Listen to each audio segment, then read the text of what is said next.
Yes, guys, welcome back to Kings of the Bridge, the first one on YouTube. Hope you're all well. Big up every single one of you that's in here right now. Good to see you all. Chelsea 2-0 against Everton. What's the word? Very good, good performance over, managed well against the team that was in very good form. We're going to be talking about everything in regards to this game. Obviously, bear with us, guys, because we can't bring up chats at the moment because, we need to sort out. I've got to sort out the back end of StreamYard. I haven't got an intro still and things like that. That's all going to be sorted by next week. So we'll make sure that that's all sorted as well. Sorry, I've got to do something as well. Matt, how are you, mate? Yeah, good. No, I think it was a solid professional performance, and I think it was something that we needed. And I think actually the scoreline doesn't really justify how well we did, and that's the same for Everton as well. They had chances too, but it could have been a really high scoring game of like 5-2, 5-3 sort of thing. But I think overall, I think we managed it well, and you can kind of maybe see why Esteval didn't start as well. Okay. But I think overall, I think we got everything right. Gusto somehow has just turned into prime Fabregas in that game. He was incredible in that game. It was. Overall, really positive. But I hope everyone in the chat is doing well and enjoyed that game. And it'll be good to hear what you say too. Yeah. Obviously, it's a bit of a slow. But I don't know if anyone's getting notifications that we're live as well. It's something that I wanted to see if it worked. Did it work for you guys? I think it might need me to again upgrade on the old StreamYard. Just going to start off by saying Garnacho is unbelievably crap. Wow. I mean, the amount of chances he was created today, or the moments that he had today, it could have easily been 3-4. But I do also think that Everton, I'm getting notifications, good. I do think, though, that Everton were also good in moments and had some very good chances in the game as well. I don't know about you, Matt. I thought we looked defensively pretty good. What a game by Gusto. Yeah, he was. We're going to talk about them all individually shortly. But yeah, I mean, in terms of Everton and what they brought, I thought they gave us a challenge. They are in very good form. And they got some good players up front, right? And we saw it. Yeah, and I think that's something I alluded to yesterday in the match preview, is that I don't think it's going to be the same Everton that we've played before. They're a lot more of a stronger team now, and I thought certainly in defence we were solid, and I wasn't overly worried. Obviously, we had a couple of chances, but I think I don't know who said they mentioned about Garnacho, but this is just one of those games where I thought you saw the difference between him and Gittins. Like, I find Gittins looks a bit more solid on the ball. And Garnacho, obviously, he's 1v1 isn't the best, but there just seems to be a bit more of a confidence from Gittins, and I think he had a couple of chances. I mean, there was one chance Enzo Fernandez did like an incredible ball to him, which was difficult, but then he had one chance completely skied it, and I thought, this is where the open goal, isn't it, that really killed it? Really, the open goal. The open goal. I mean, it's I know it was difficult with Tarkowski, but he just seems a bit lightweight. Garnacho, just a little bit lightweight, and I think if this was any other player as well, I think we'd be really kind of going on him. So I think he wasn't the best game from him, and I think it was justifiable that he came off. To be fair. Yeah, I mean, everyone, if you can, hit the likes as well. I know there's only a handful of people here at the moment, but please, if you can, hit the likes. We need to get the likes up to keep boosting the views and everything that we've got going on here. Please, everyone, if you can, smash the like button while you're watching. I thought Gusto was immense today. Obviously, we're going to do what we call a tier maker ranking on the game today. I'm shocked that Enzo and Cucurella played a full 90 again. I thought they might be taken off. I thought Enzo was just managing his game today. I thought he was better in the second half than he was the first. He created a good chance to Garnacho. He created a good chance at Esteval twice, actually, when he came on. He played some good balls into him. But then he also broke up the play in the midfield a little bit as well. So effectively, Santos come on the pitch to help James with their legs, which I think was the right decision from Resca. And I wanted to really see how his man managing skills were going to be today in terms of game management. His game management skills were going to be today. And he seems to have got it, pretty spot on, really. But Gusto was definitely, for me, by far the man of the match of this game. But like you said, Matt, very professional, right? Yeah, I thought Joao Pedro did well as well. It was difficult for him today. I mean, he had big lad of Tarkowski, but I felt he held them off quite well. He was winning the headers, and he had that one chance. He kind of shanked it wide, but I think overall he was able to manage it quite well. Yeah, I hear you. Gtinho, how you doing, bro? These ads, yeah, it's only the ads as soon as you get into it, bro. This is the only part of YouTube that is a little bit annoying, but once you're in, it usually tends to be fine, bro. How are you, man? Good to see you. Mike's is just well managed, which is pleasant. For me, it was just about winning the game. Like, people want to talk about certain performances. I know Garnacho stood out, not as too great. I thought Neto was okay. Again, Neto being very important in creating for the goal for who was the second goal? Gone brain dead. Who was the second goal? You had Palmer and It was Gusto got the second Gusto. goal. Sorry, for Gusto, yeah.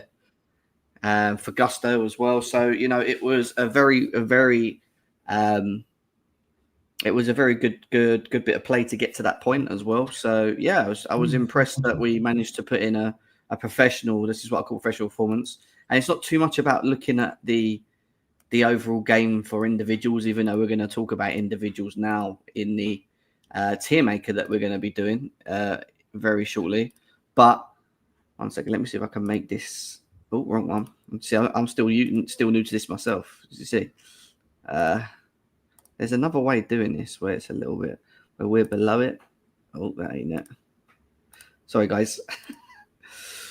I'm just trying to see if we can if they've still got that button. They haven't. There we go. The only thing is we're there in it. People can't see it. Okay, so maybe we need to go back to this one. Where's the share screen gone? Oh, for goodness sake. You can see we're on a new platform, innit? Do you know what I mean? For fuck's sake. There we go. So, Chalobah's bringing that Rudiger vibe is what Showtime saying. Big up Showtime, man. Showtime is back in the building. I haven't seen him in ages. One of my old school G&A guys as well. Big up Showtime in the building. How are you, man? Good to see you. Guys, if you want to be members as well, make sure you join us as members. That'll be amazing. We've got, I think, 8 or 9 already in the space of like one live that we did. We've got to speak on Sanchez, man. He is a change keeper, is what Gtinho saying. Well, we're going to get to that in a second. Sorry, Jem, but piss off for predicting 2-0. You did not predict 2-0, did you? You predict 2-0? Yeah. I'm getting sick of this now. I might have to veto from the league. This is getting ridiculous. I know my club too well, man. Let me have a look at the full score quickly. That's so funny. I put 1-1 today. Let's have a look. Did I get? How does? Oh, yeah, because Toby can see it. I was thinking, yeah, I got 2-0 Chelsea Everton, 12 points, and I went 2-0 for Liverpool Brighton. Did you? What was the score for that today? 2-1. Oh, so Liverpool won today. Oh, sorry, I went 2-1 for Liverpool Brighton. It was 2-0. Sorry, yeah. Yes, AJ, what you saying, bro? Jem, back in the tube. We are, bro. We've been forced back over here as well, unfortunately. But here we are. We're here. And we're here to talk about a game. How you doing, AJ, bro? Another one that, again, joined me on a lot of G&A TV lives as well. Big up to him. You guys. AJ, if you want to jump up, bro, the link's in the group, bro. You can always come in if you're not doing anything. Let's build the algo from scratch. That's what we're trying to do, bro, really. It's a bit low, as you can see at the moment. Usually on the match reaction, I would have like nearly 60 to 100 people here. But, we're going to work on it. We're going to work on it. It's all good. Right, let's talk about the game, because again we've agreed that it was professional and everything else. Let's now talk about the players and their performances for today. I want to start with I'm going to put Esteval in okay, all right, because he did come on and it was only a short 10 minutes, so I don't really think there's much to say about Esteval. Mark Cucurella, how did you think he performed today? He was back to being his kind of nuisance self.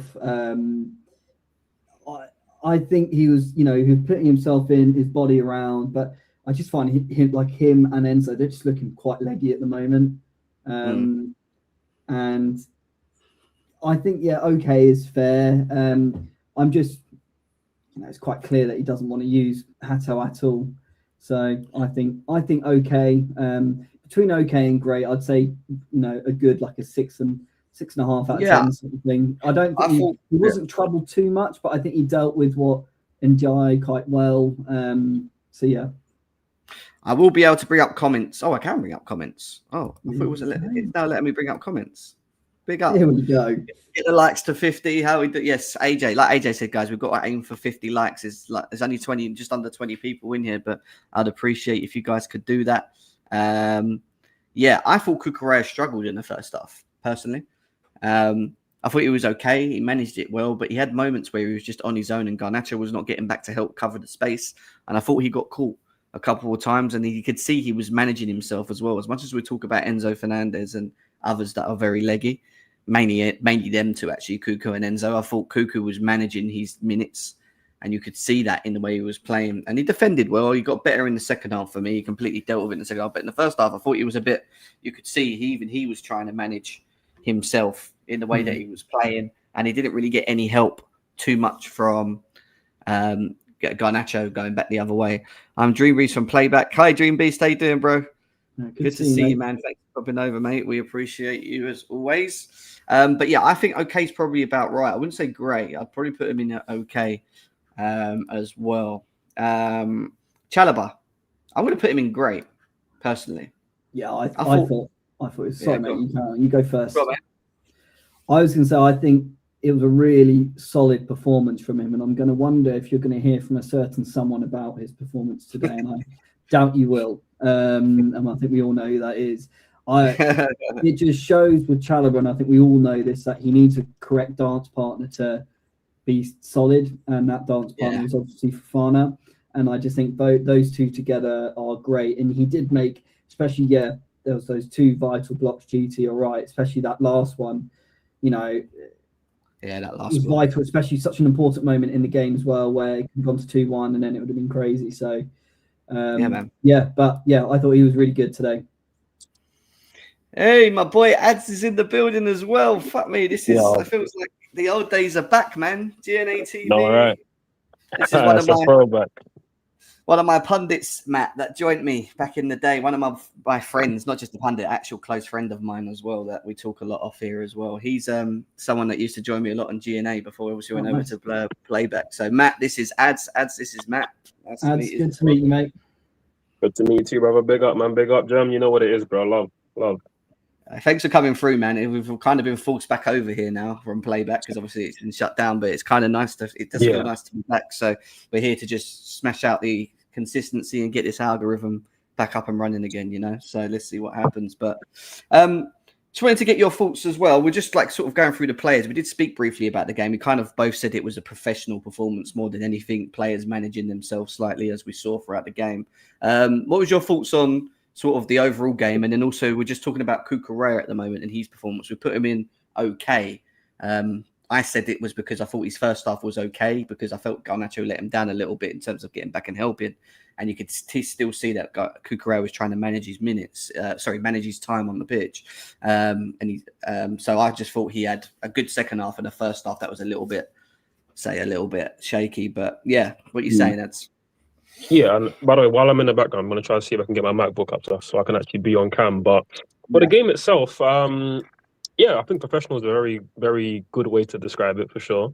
It wasn't the most exciting or enthralling performance offensively, but defensively, another clean sheet. I think that's 5 and 6 now with Trev and Fofana in the back.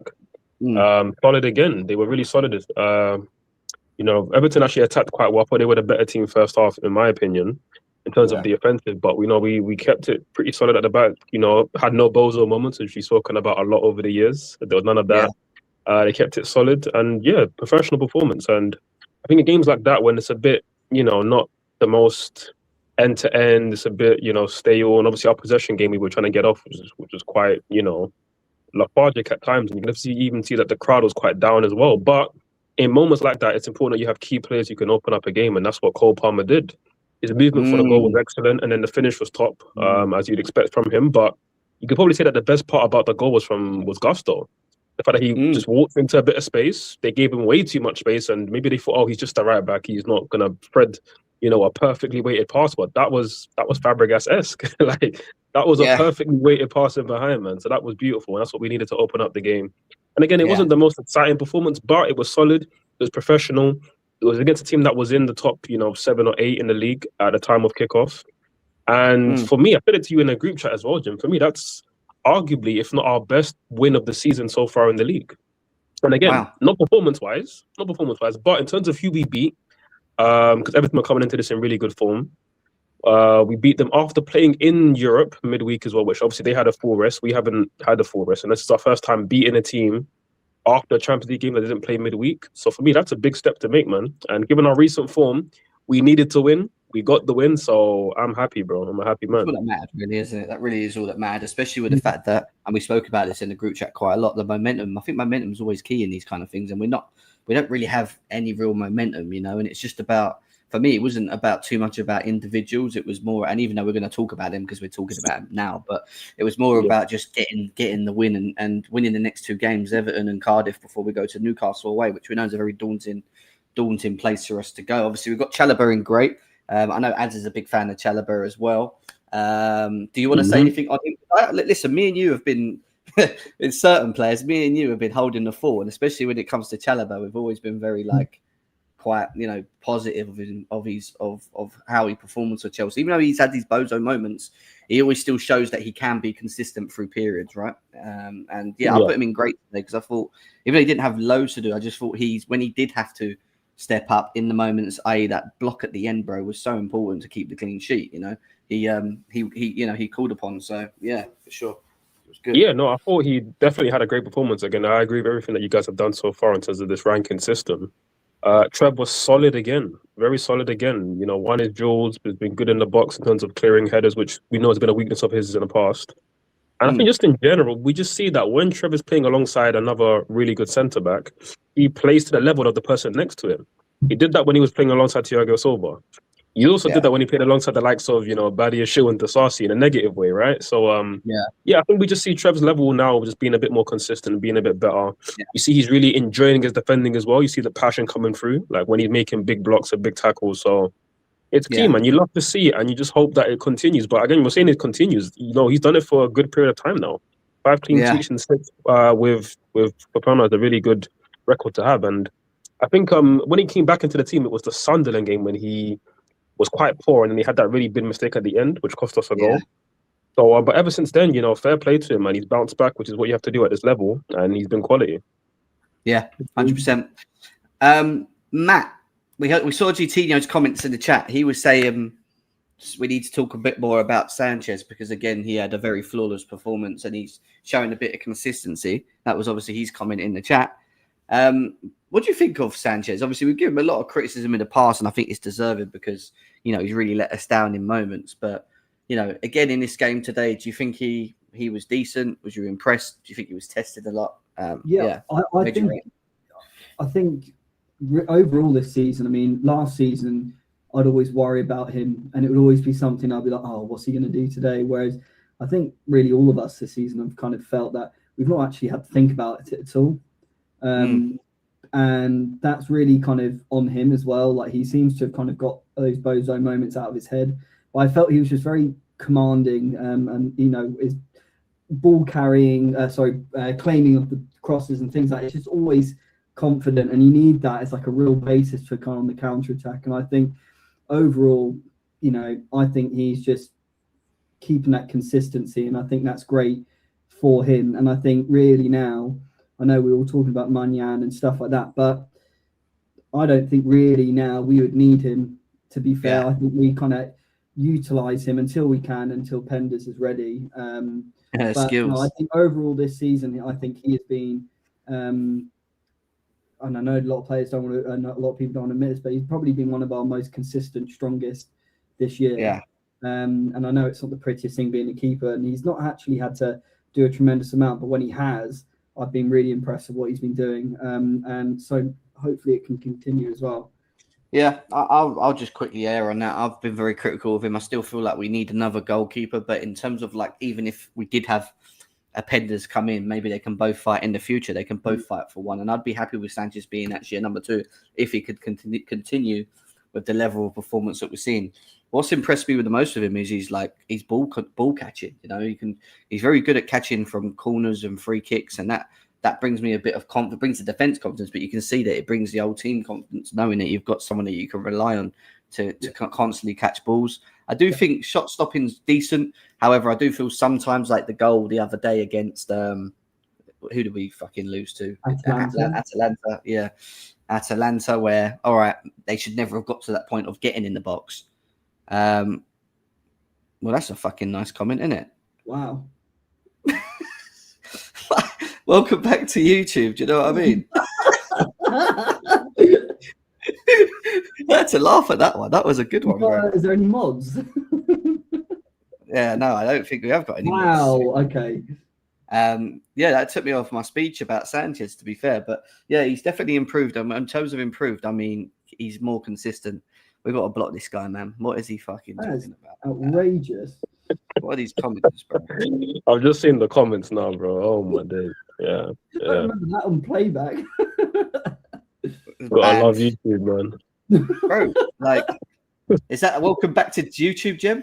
Do you know what I mean? What the fuck? It's such a random as fuck. How do people get to that low in life? You know, I just find it very weird. But anyway, yeah, Ads Sanchez. Where are we putting him? Are we putting him in great? Are we putting him in okay? Was he tested enough today as well? He wasn't tested too much. I would probably put him in okay. I'd put him at the front of okay. I think he was good. If he had a good category, I'd put him in good. Yeah, he did what he needed to do. One mistake that Gusto did make was one long ball that they played first half. He kind of got caught under it, and then Grealish drove into the box. And it was actually a good 1v1 save from Sanchez. He just stayed big, hit him on the shoulder, but that was a really good save. Made a couple of other decent ones. Claimed crosses really well again. So yeah, all in all, he's been reliable and consistent this season, which is all we could ask for.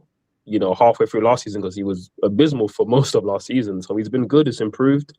He's been consistent. Yeah. You know, other than a couple mistakes earlier in the season, he's been pretty all right, man. He's been pretty all right. Again, even midweek, you could argue there was a couple moments in there, but all in all, we're not looking at, you know, prime Petr or prime Courtois. We're just asking for, can you just be consistent and not cost us games consistently? And he's been doing that. So fair play to him. Yeah. Hopefully that remains for the rest of the season, and we can, you know, make some money back on the guy. Because again, I agree with Matt. Whether it's pending or whether we get somebody else. Yeah, no, 100%. Because listen, I know what this guy's level is, and again, until he proves me wrong, I'm gonna stick to it. But again, while he's doing this, I'm gonna praise him because he's performing really, really, really good. Again, you can argue he's been, you know, amongst the top 3 or 4 goalkeepers in the league this season. He just got goalkeeper of the month, and he deserved it as well. So yeah, I say long may it continue, but I'm also saying that knowing that, you know, a mistake might be around the corner too, you know. But that's Sanchez, isn't it? The difficult part is that when is that Bozo moment going to happen? But that's just what still can just like pray it just can, you know, he keeps continuing what he's doing. I've just made some mods in the chat, guys. I've made Coutinho, Mike, Toby. I might as well make Matt as well. Why is it? While you're also finishing that, let me just also say as well on Sanchez, like I've always said of Sanchez that he's got world-class attributes. Again, I even say that kind of loosely because it sounds kind of mad. Because again, I don't really rate the guy because he's got too many bozo moments. But in terms of cross-claiming, he does that at a top level. In terms of shot saving, he does that as a top level. I've always said this, but again, there's a reason why this guy was a backup goalkeeper at Brighton before we signed him, and why for us he's made a lot of mistakes. It's just in its game, and he's not shown it of late, which is great. So just again, long may that continue while he's here.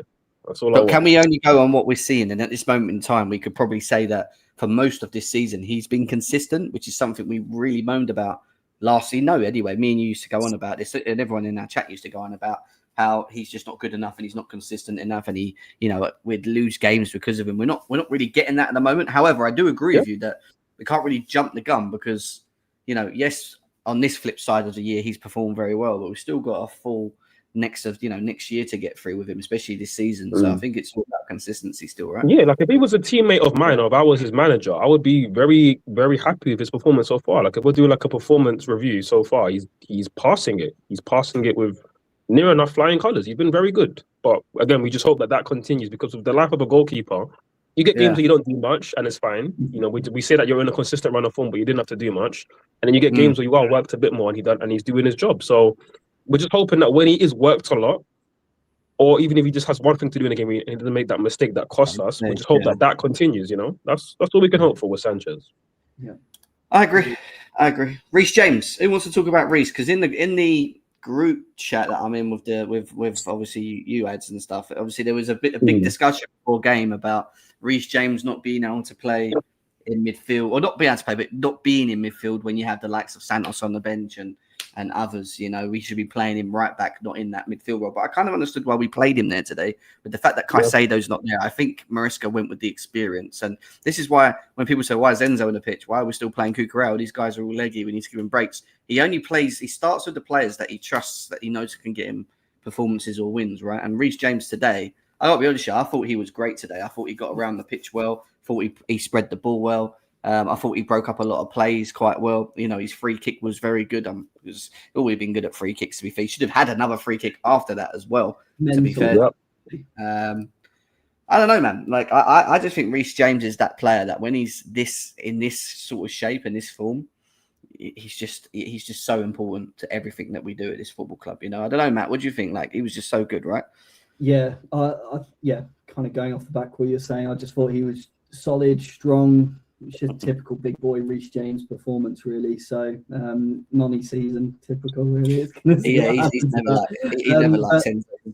But that free kick he did, by the way, solid. It was so good to see. Like, you know, it was a shame it didn't go in, but yeah, solid from him in midfield as well. So obviously, I know he'd probably prefer to be in right back position, but I thought he kind of commanded it as well. And I think, overall, very good, great performance. So yeah. So this is Ads' boy, really. I know Ads is me. Ads has always been. We're all Reece James fans, but I know you obviously particularly like him. There was moments when he was injured for a long period of times, and we had discussions about, like, do we need to look past Reece James because this guy couldn't keep fit, bro. Like, we just couldn't find ways to manage him, you know. And now this year, one of the biggest things with Maresca is that he's shown that he can manage specific players, especially Reece James. And, you know, we've had him for over a year now, fit, since Maresca's been here. How important has he been? Very important. And again, I'm smiling right now listening to this because you know where I'm going with this. You know where I'm going with this. Again, how many times did I tell you, my bro, that you just gotta be patient with Reece James, bro? You just gotta wait. You just gotta wait. With players this good, you just have to wait because he's that good. He is world class. Performance today was great, but in general, this guy has proven that he's world class. Whether it's right back, even centre back, he's done it. But also in midfield now, we're seeing it this calendar year. And even somebody who's as big a fan as it gets of Reece James, even I was a little bit skeptical of the whole midfield. I was going to say gimmick, but it's not a gimmick. It's a real thing. He's done it in finals for us in midfield. Won us big games in midfield, or been a man of the match in midfield in big games as well. He's top. He's a top quality player, which is why he can do it anywhere on the pitch. And it's glad to see him, you know, fit and healthy and performing. And I actually think he's getting better in midfield. I think he's getting better at scanning the pitch, you know, being able to be all action, playing 90 minutes in midfield as well, which is something that he wasn't doing before. So big him up, man, because he was quality again, offensively and defensively. He gives us that still defensively that we need. So, yeah, man, it's going to be good to have Caicedo back because it gives us options, because it means we can play Reece midfield or again in right back. But yeah, again, Reece James, bro, he's one of the best players in the world for me. I keep saying this. He is one of the best players in the world, wherever he plays. So, stop. Ads, I've got a question for you. So obviously with the same mantra that I'm going to ask you, would you use the same mantra for Lavia then as well? Or do you think that's enough with him? He's been injured too many times. Or do you think, I'm not saying he's ever on the level of Reece James, I'm not saying that at all, but yeah, of course. Would you kind of have that patience for Lavia as well? Or are you like me and you've had enough? You want to try and maybe find someone else to replace him now? So that's a great question. I think it's similar to Reece. Obviously, yeah, you're right. Reece is a different level because he's just got way more credit in the bank with us personally. Again, I was a big fan of Lavia before he came to us. And yeah, I want to give him time and patience, especially because we do have decent depth on paper in his position. And it was similar with James. Obviously, at right back, you only have 2 right backs naturally, but Gusto was great in that Poch season. So it was okay, you know, us waiting on James to come back to his full fitness. I don't think it's similar with Lavia because, again, we have Caicedo there, he's excellent. Obviously, Enzo and Santos are midfield options. I like Asugo too. It's just unfortunate he happened to get a really bad injury as soon as he came to the club. But again, that's another option there as well. And of course, Reece James, you can play in midfield too. So we have options there to be patient with Lavia because he's not on massive wages. He's still young, so I'm gonna give him time. But of course, it's extremely frustrating waiting for him to find fitness because he's a quality player. And we've just not seen it enough in the Chelsea shirt. Yeah. Yeah, facts. Pedro Neto. Sorry, no, Wesley Fofana. I'm going to put him I'm going to put him in great as well. I thought he was good today, to be fair. He was good on the ball, the press as well. He just gives us that extra level, right? You know, when we look at our defenders, and listen, you all know that I'm not a big fan of any of our defenders. I do still think we can do better in that area. But when you look at the next level up, when you see Chalobah next to Tosin earlier in the season, it was very just disjointed and too many individual mistakes, and it just didn't work. But with Wesley Fofana, he's, you know, you can see there's a higher level of quality there. I still think that there's more to his game that we should be seeing, in my opinion, as defensively. However, you can still see that he suits the system of what Maresca's trying to do and how important he is in terms of, like, defensively, how important he is to what we're doing. You can see that, especially while Colwell's out as well, right? It makes it even more double downs as to why I think he should, you know, he needs to be in his team. But the problem with Fofana is just the fitness and keeping him around. And a bit like Lavia and Reece James, I'm just hoping that this period that we can keep him fit for the rest of the season, especially while we haven't got Colwell, because if we lose him and we don't have Colwell till obviously next season, then we find ourselves in a bit of a pickle, you know, because Tosin is just not the guy. You know, Badia Shield still not the guy for me, in my opinion. So yeah, we're kind of hanging on threads really with our defense, Matt, aren't we? When it comes to Fofana and others, you know. Yeah, and I think this is the dilemma with Fofana is almost like we need him in the team to make Chalobah then perform, because if Chalobah almost has to take that leadership role, being in centre back, it seems that the errors then start to come in. But it's really hard because we need to kind of win the games, and it seems at the moment that Maresca is very fond of this duo being in centre back, and I think it's almost fundamental that they start. But then we've got to make sure that Fofana doesn't go back and into like almost a rehabilitation program, then he's out for, I don't know, till the end of the season sort of thing. So it's a real tricky one, because when we rotate, the drop off in quality is drastic, and that's when I think, again, you know, it goes back to then Sanchez. Will he then start to get mistakes because he's feeling a bit more nervy at the back? It's so fundamental to have a strong centre back. I mean, you guys all know, if you've all played football, when you've got someone who's not very good in your team, you worry immediately when they get the ball. And I think the replacements we have at centre back, okay, maybe barring Josh, I'm concerned. I agree. I think Ez the same. I'm going to assume we talk about it a lot, minus Fofana. Yeah, definitely. Again, it was a great performance from him for sure. I thought he was really, really solid at the back. Great in the air, which I think definitely we needed, because Trevor is getting better in the air, but Wes has been dominant in the air, especially clearing, you know, long throws, corners. So they was more of the same quality again. And yeah, again, just touch wood, the guy stays fit, because we need it, man. I feel like if he's not in the team, we're not gonna get the same Trev. So like, we need this guy to stay fit. Yeah, for sure. Pedro Neto. This is one that Ads actually was against. I want to put him in great. He was against for a little while. Not the biggest Pedro Neto fan, but this season he's on a bit of a run at the moment in terms of importance, goals or assists as well.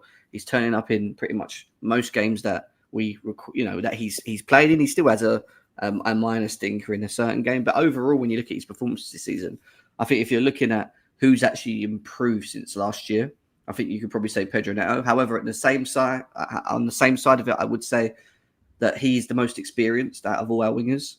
He's at that age category now, so I kind of expect these kind of performances from him. Someone that's been playing in the Premier League for quite a while, but he's so important. He's so important to you know, us getting anything out of our attack, really, in terms of creating, in terms of scoring, in terms of just taking sometimes a game by the scruff of the neck himself. The second goal was great because he was direct. You know, he does a step over, beats his man with speed, cuts the ball back, and obviously Gusto arrives on it with a good finish for him. But yeah, I think, his all-round game's good. Off the ball, he'll work for the team, and that's why I think he plays. I think you can see why Esteval maybe doesn't get as many minutes as someone like Neto in terms of off the ball. But yeah, Neto for me this season's definitely by hands down been our best winger by a mile, and he's just been very, very good. And today I thought it was good. I put him in great because I actually thought he was, for the second goal and what he did, and then on after that, I thought he was pretty decent. I still think his crossing can be better sometimes. Like we crashed the box with numbers quite well, but sometimes I feel his crossing sometimes is a little bit easy for goalkeepers to catch. It's a little bit lofted sometimes, and I need it to be a bit more sort of pacing. Do you know what I mean? But yeah, Matt, what was your thoughts on it? To be fair, mate, I think you've mentioned pretty much everything I was going to say, and I think we all want Esteval to make more minutes, but I think Pedro Neto is really making a hard argument for him to start, and you can really see why Maresca starts him. And I think he was really good for the second goal for Gusto. He's just like that little Mike Tyson, really, who's just he's got that pace, he's strong, and I just think overall he's been maybe top 2 players of the season, I think, in my eyes. And what I think we were expecting more from Pedro Neto last season when we got him, I think we're getting it this season. We're seeing more of that Wolves player that we were excited for, and I think a lot of teams were linked with. And I think certainly this year he's really done well. But it'll be interesting to see if he's with us next season. It'll be depends on obviously personnel, but I think if we're trying to fit all the squads in, whether Quenda comes in, etc., will he be the one to be kind of let go to kind of fill the space? Well, I mean, looking at the other side, who we've still got to talk about, I don't know if Neto's the one we should be getting rid of, ads, is it? Right now? Not if we're going to be keeping the other 2 for sure. But again, Neto, I would have probably said okay. Again, I'm kind of looking at okay as good. I thought he was good. I wouldn't say he was great, but it was a great assist. Great assist. I love that because it was a transition, and a lot of our times, my issue with our wingers is sometimes we get into moments where like it looks like a counter attack, and then they'll just slow it down by just taking a touch, like sort of teasing the defender like in like a Grealish kind of way, and then going back. And it's like sometimes be direct, especially when you have the attributes to be direct, because Neto is as fast as it gets as any winger in the league. And then, like Matt said, this guy's built like a pit bull, built like a Mike Tyson. In a football sense, he's built like Alexis Sanchez. So he's really strong. Like you can go, he's faster than most fullbacks in the league. We can also go strength for strength with most fullbacks in the league as well. So that assist was perfect. Lovely step over outside and hit the cutback and put it on a plate for Gusto. So I mean, we look at his actual performances this season. I mean, 16 league games, he's played in all of them. He started 15 of them. 5 goals, 3 assists. I mean, he's on course for pretty much, GA every other game, which is decent. It's decent. And to be fair for Neto, somebody who, when he joined the league with Wolves, he was known as an injury-prone guy. Now for us, he's almost like this kind of like, not utility player, but like a guy who's almost always available, always there. Even in games like today, he can be put into striker just to like sort of help Esteban be on the pitch on the wing, but still have, our experienced guy on the pitch. So, quality, that's good. It's a really good skill to have. But again, like you said, and why I was a big critic of this guy, and still even now I'm a very big critic of the guy because I want more. I need more. This guy has been in the league for how many years now? Second season now of us at a big club that we spent 65 million on the guy. Bear in mind, when this guy signed, we stripped the shirt off of Sterling. I mean, everybody was celebrating, being like, "Oh my days, we did this." I'm like, cool, okay. We disrespected Sterling, which is fine because he didn't do anything for my club, so I don't really care. But that doesn't. But now that adds pressure on Neto. That has to put pressure on Neto when we literally stripped the shirt off of a man's back, put it on you, and now you need to deliver. And he was poor first season for me, very poor. Yeah. And even this season, I still want more, but it's better and it's trending in the right direction. So again, long may that continue as well, man. Yeah. Guys, if you can in the chat, please keep smashing the likes. We need it. Really helps. I can't stress how important it is on YouTube that you get the likes up, man. We really need to help try and push this algorithm again as well. So please smash the likes out. I know there's 25 people here. Big up you guys that are all here right now. I appreciate you guys coming through. And yeah, man. I put him in great. I think he was good. I think he was really good today, Neto. But how important is Cole Palmer? How important was he? I don't think it was world class today. I don't think that was a vintage Palmer performance.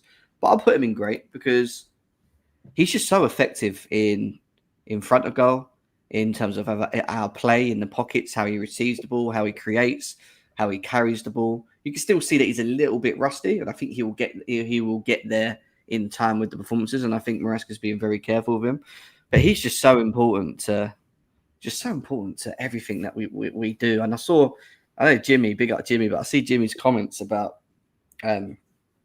Cole Palmer basically saying that he thought, that Palmer's only really decent when the team's playing well. Well, the team weren't really playing great today, and Palmer turned up, in the moment where we needed him to score a goal. And he was just very, very good. Very, very good until obviously he got taken off. And he's just so important, man. He's just him. Like I said, him and Enzo Fernandez are our two main, in my opinion, our two main creators in the team. And when one of them or both of them are playing well, then we usually tend to win. And he scored today and he played well today. So big up to him, man. What you saying, Matt?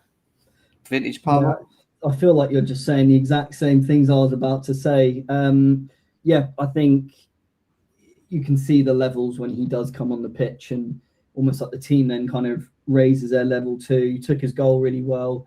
Yeah, I totally agree. He's just not there yet, and I'm glad that he got taken off when he did. Just hopefully we can just kind of maintain his fitness and he can just get back to what he's doing. And it's just great to see that kind of cold celebration again. It was, really good finish. And I'm sure you can go on to Gusto very shortly, but yeah. Nice. Well, you reckon that's vintage Palmer performance, or do you think he's just still finding his feet, but still very good? I put him in great anyway. I don't think he was okay today because he scored, but yeah. I would have, if there's something between a great and an okay, which for me would be good, I would put him there. Really great moment. Really, really good goal. Again, that was a big moment because if we don't get that early goal, you guys know what we're like. If we don't score early, it can go left really quickly, especially because Everton look good today as well. So that was a big moment from Palmer to score. And I just like how he just doesn't play the way everybody else plays, because everybody kind of plays to the system. It's kind of formulaic. It's, it's structured. It's, routines, it's patterns. Whereas with Palmer, it's like, I'm going to just do my own thing. And I love that. And that's what we need more of in this team. And we need guys who are going to, just add a bit something different. So, all in all, it was a good performance from him. I know that he's getting back to full fitness, full match sharpness. He's going to have another week off as well, midweek, because he's not going to play against Cardiff. So, I'm expecting even better things from Palmer next week, man, which is a good sign because, again, we're not having the best season, but when you've been missing your best player for 90% of it, it kind of makes up for that. In terms of, for me, I feel like, okay, we're going to be now better because Palmer's here. Like, even though maybe Maresca's tactics might not change, certain players might not get better again. We're going to get onto certain wingers today as well. But at least with Palmer back in the team, it's like, okay, our best player's here, and he might just bail us out of moments and just get us in, vibing. Because again, when he scores a goal early for us, all of a sudden, like, everybody just, plays just, a bit more relaxed, a bit more calm, a bit more confident. And that changes everything, man. So it's good to have him back. And again, I think he's going to be the catalyst for us having a better second half of the season. Yeah, facts. It's just so important. Malo Gusto, you know what? I'm going to put him in world class today. And the only reason I'm putting him in world class today is because he was doing stuff that I have never seen. Like, I've not really seen Gusto really do. Like, some of the spraying passes he was doing. I see he had to put a cheeky comment in the chat, in our chat, saying Enzo Fernandez needs to learn from Gusto, which I thought was quite funny, actually, to be fair. I knew what he was doing. Malo Fabregas, he's just unbelievable. Malo Fabregas today, because he not only was he spraying balls, he was winning balls in the midfield. He was helping James in the midfield. He carried the ball forward well. He got forward well. And his actual passing and decision-making for majority of the first half was very, very good. And that finish, coming on and getting in the box and then just, aiming a goal, I wouldn't really look at Gusto being that type of, like, I would have thought he'd sky it or scuff it. You know how he usually is. He ain't good in front of goal. Let's be serious. But today, I don't know what was in that guy's food or drink today. He decided, I'm going to be pretty much the best player on the pitch today, and he was. He nearly got done by Grealish at the back post again, though, and that's that sort of ball over the top over his head and then him behind always seemed to catch him. And we're lucky there. Let's be serious. But I'm not going to beat him down with it because I actually thought he was very good in both. Well, he was very good in the first half. In the second half, he just managed it pretty well. So for me, It was a world-class performance, which feels weird to say for Malo Gusto. Like, well done, Malo Gusto. You know, it was good, wasn't it, Matt? Yeah, 100%. I mean, even when he normally when he takes his shots, he tends to do like a little P-roller and it just goes into the keeper's hands. But even like the shot he did today, like was really like well hit as well. It's just, yeah, whatever was in that man's food today, I think we all need to know because that was a great performance. And yeah, I think, quality, very, very good performance and something I've never seen from him before in terms of how he passed the ball as well. It was just, really good to see. Glad to be have my mouth shut because I'm quite a big anti-Gusto fan sometimes. So I'm glad to kind of get proven wrong. Ads, Gusto, our boy, the one that we wanted at the beginning in the summer window a couple of years ago. We were saying Malo Gusto to people. Do you remember? 100%, yeah. Remember that time? I mean, what a performance, right? Yeah, no, yeah, I absolutely agree with everything that you said earlier, bro. He was world class today, man. He was top, and it's good seeing him be world class in this position because this is the position that he really struggled to play in last season. Because obviously, his first season he was quality on the pitch, probably one of the only bright lights on the pitch. How he was overlapping that season, but then I feel like last season, I feel like he was taking on almost too much information, and it didn't really work. But yes, this season, I think our record with him when he starts is very, very good. And most of the games he's been performing. And today he was excellent. Again, another I think Wolves was his best performance so far this season, but this is even better than that because there was the goal, of course, which was great. But the assist, like that was just beautiful, beautiful. And even like after that, then you just saw the confidence just oozing from the guy. Like the guy was spraying like long field passes with his left foot and that.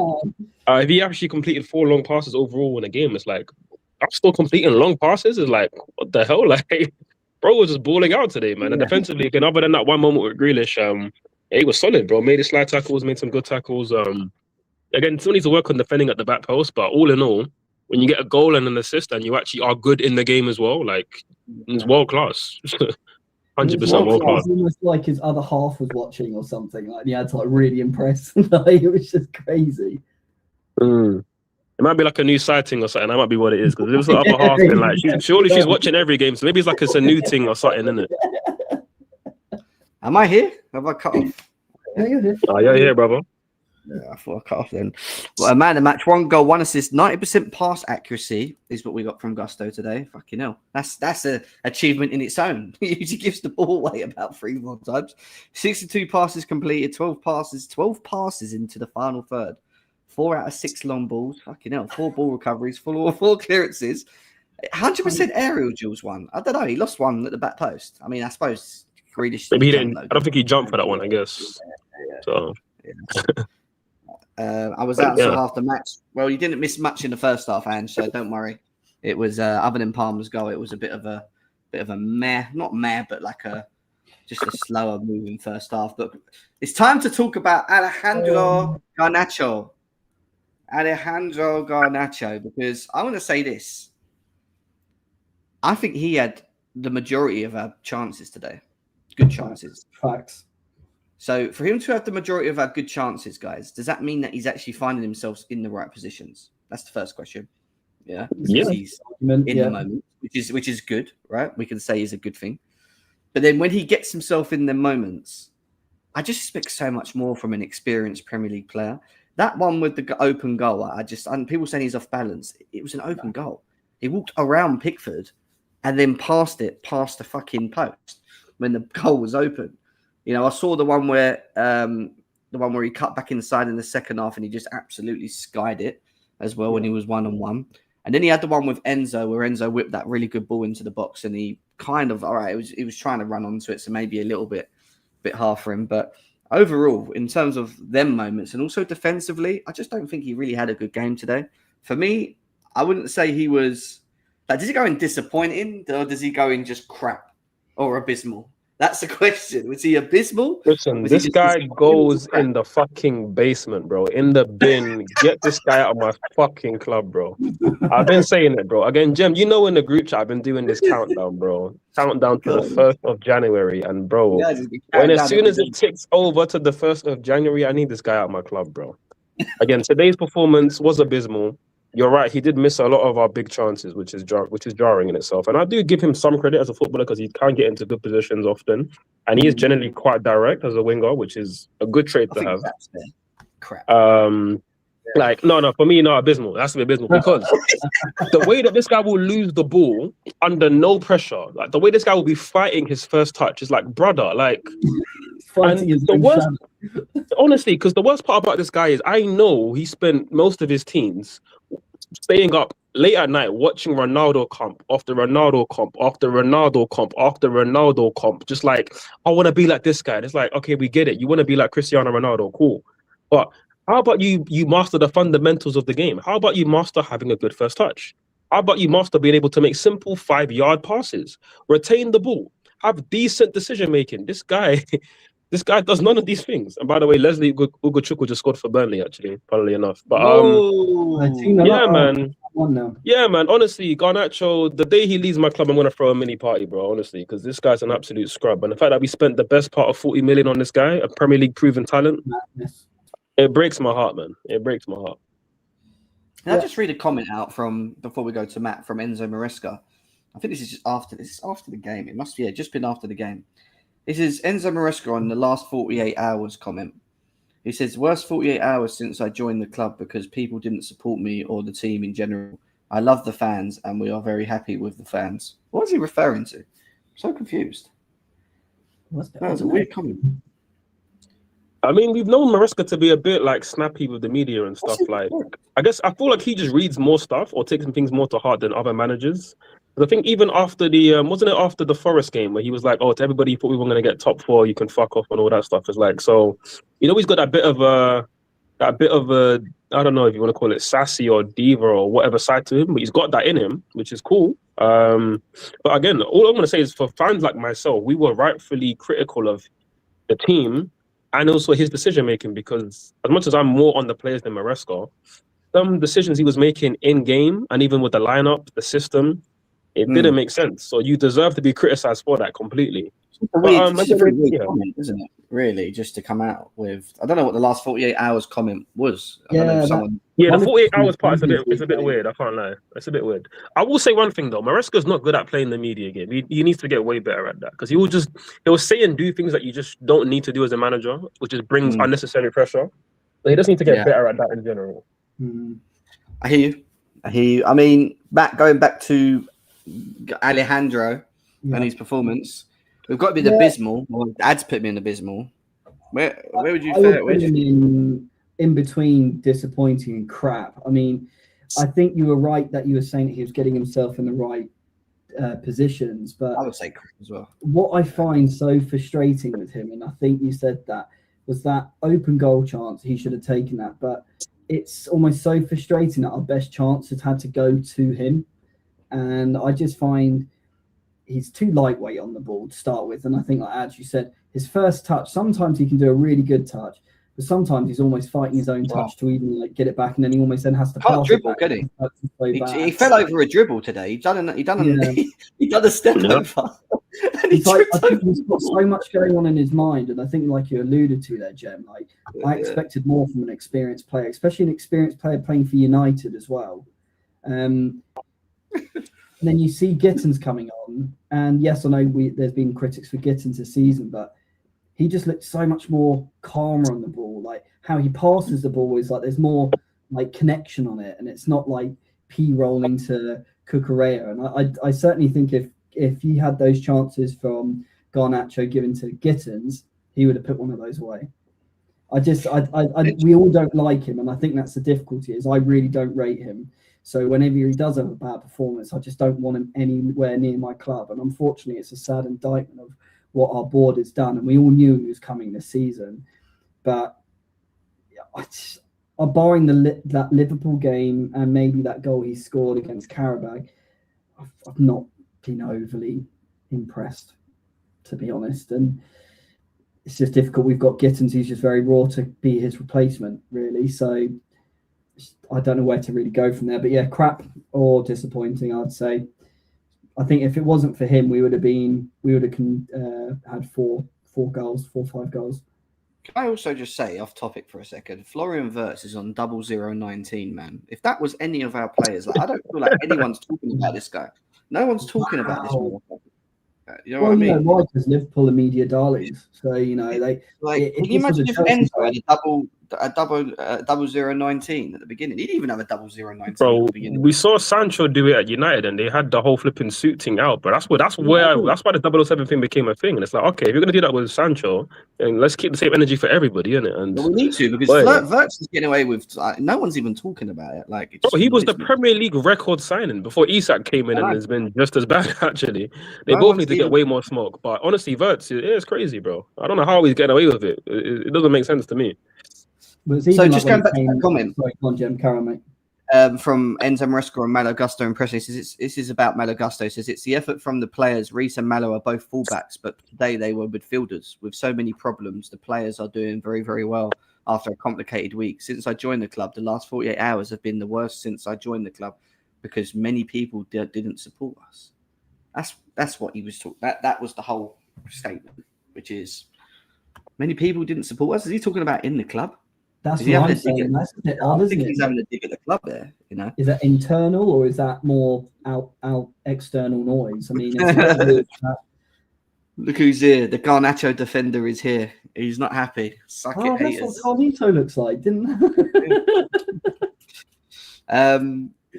Andre Santos. I thought he came on and gave us legs in midfield, and I thought him and James done a very good job. Was it great? I'd probably say it was okay. I'd put him like higher end of okay. Yeah, I think okay's fair.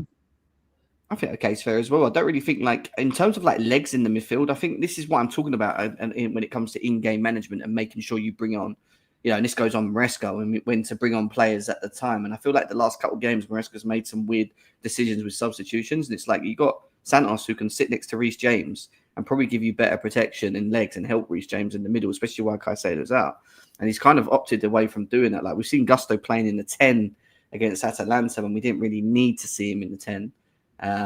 But yeah, today I thought he got it right. Got Santos on at a good time, and I think that really helped the midfield. So, I mean, yeah, okay is probably where I'll go with it. But I don't know if you guys have got anything else you want to say. Yeah, I wished he took his shot a bit better because he had a chance again. And actually, when you look at it from the replay, and I think they tried to the commentary tried, especially where I was watching, was trying to give him a bit of justice, saying, "Oh, Tarkowski did well to put him off." He should have bare minimum getting that on target. That was really poor, and he's done that a couple of times this season. So if we were tight in that game and we weren't 2-0 up, I think we would have been a bit. But yeah, I thought he did for what he was meant to do on the pitch, did very well. So yes. Yeah. Anything to say on ads? Anything to say on Santos, or we're just moving? Not much. I mean, the shot was disappointing, especially because that's what he was doing really good in Liga. He was, breaking up play, being a good box-to-box threat, and then getting goals as well. And he just, at times this season, he's looked a bit, I don't know, almost like a fish out of water at times defensively. I do want the manager to utilize him more, although I have to be honest, he's been a bit disappointing from what I expected. But overall, we're going to have to just be patient with him because I think he's a quality player. There's a very, very good player in there as well. But so far, we've not really seen it to a great standard. But yeah, today, just okay. It was an okay cameo. I think he's still very young, lads, as well. Like I think the same with Esteval. Like I think they're players that just need time to learn to adapt to the system, adapt to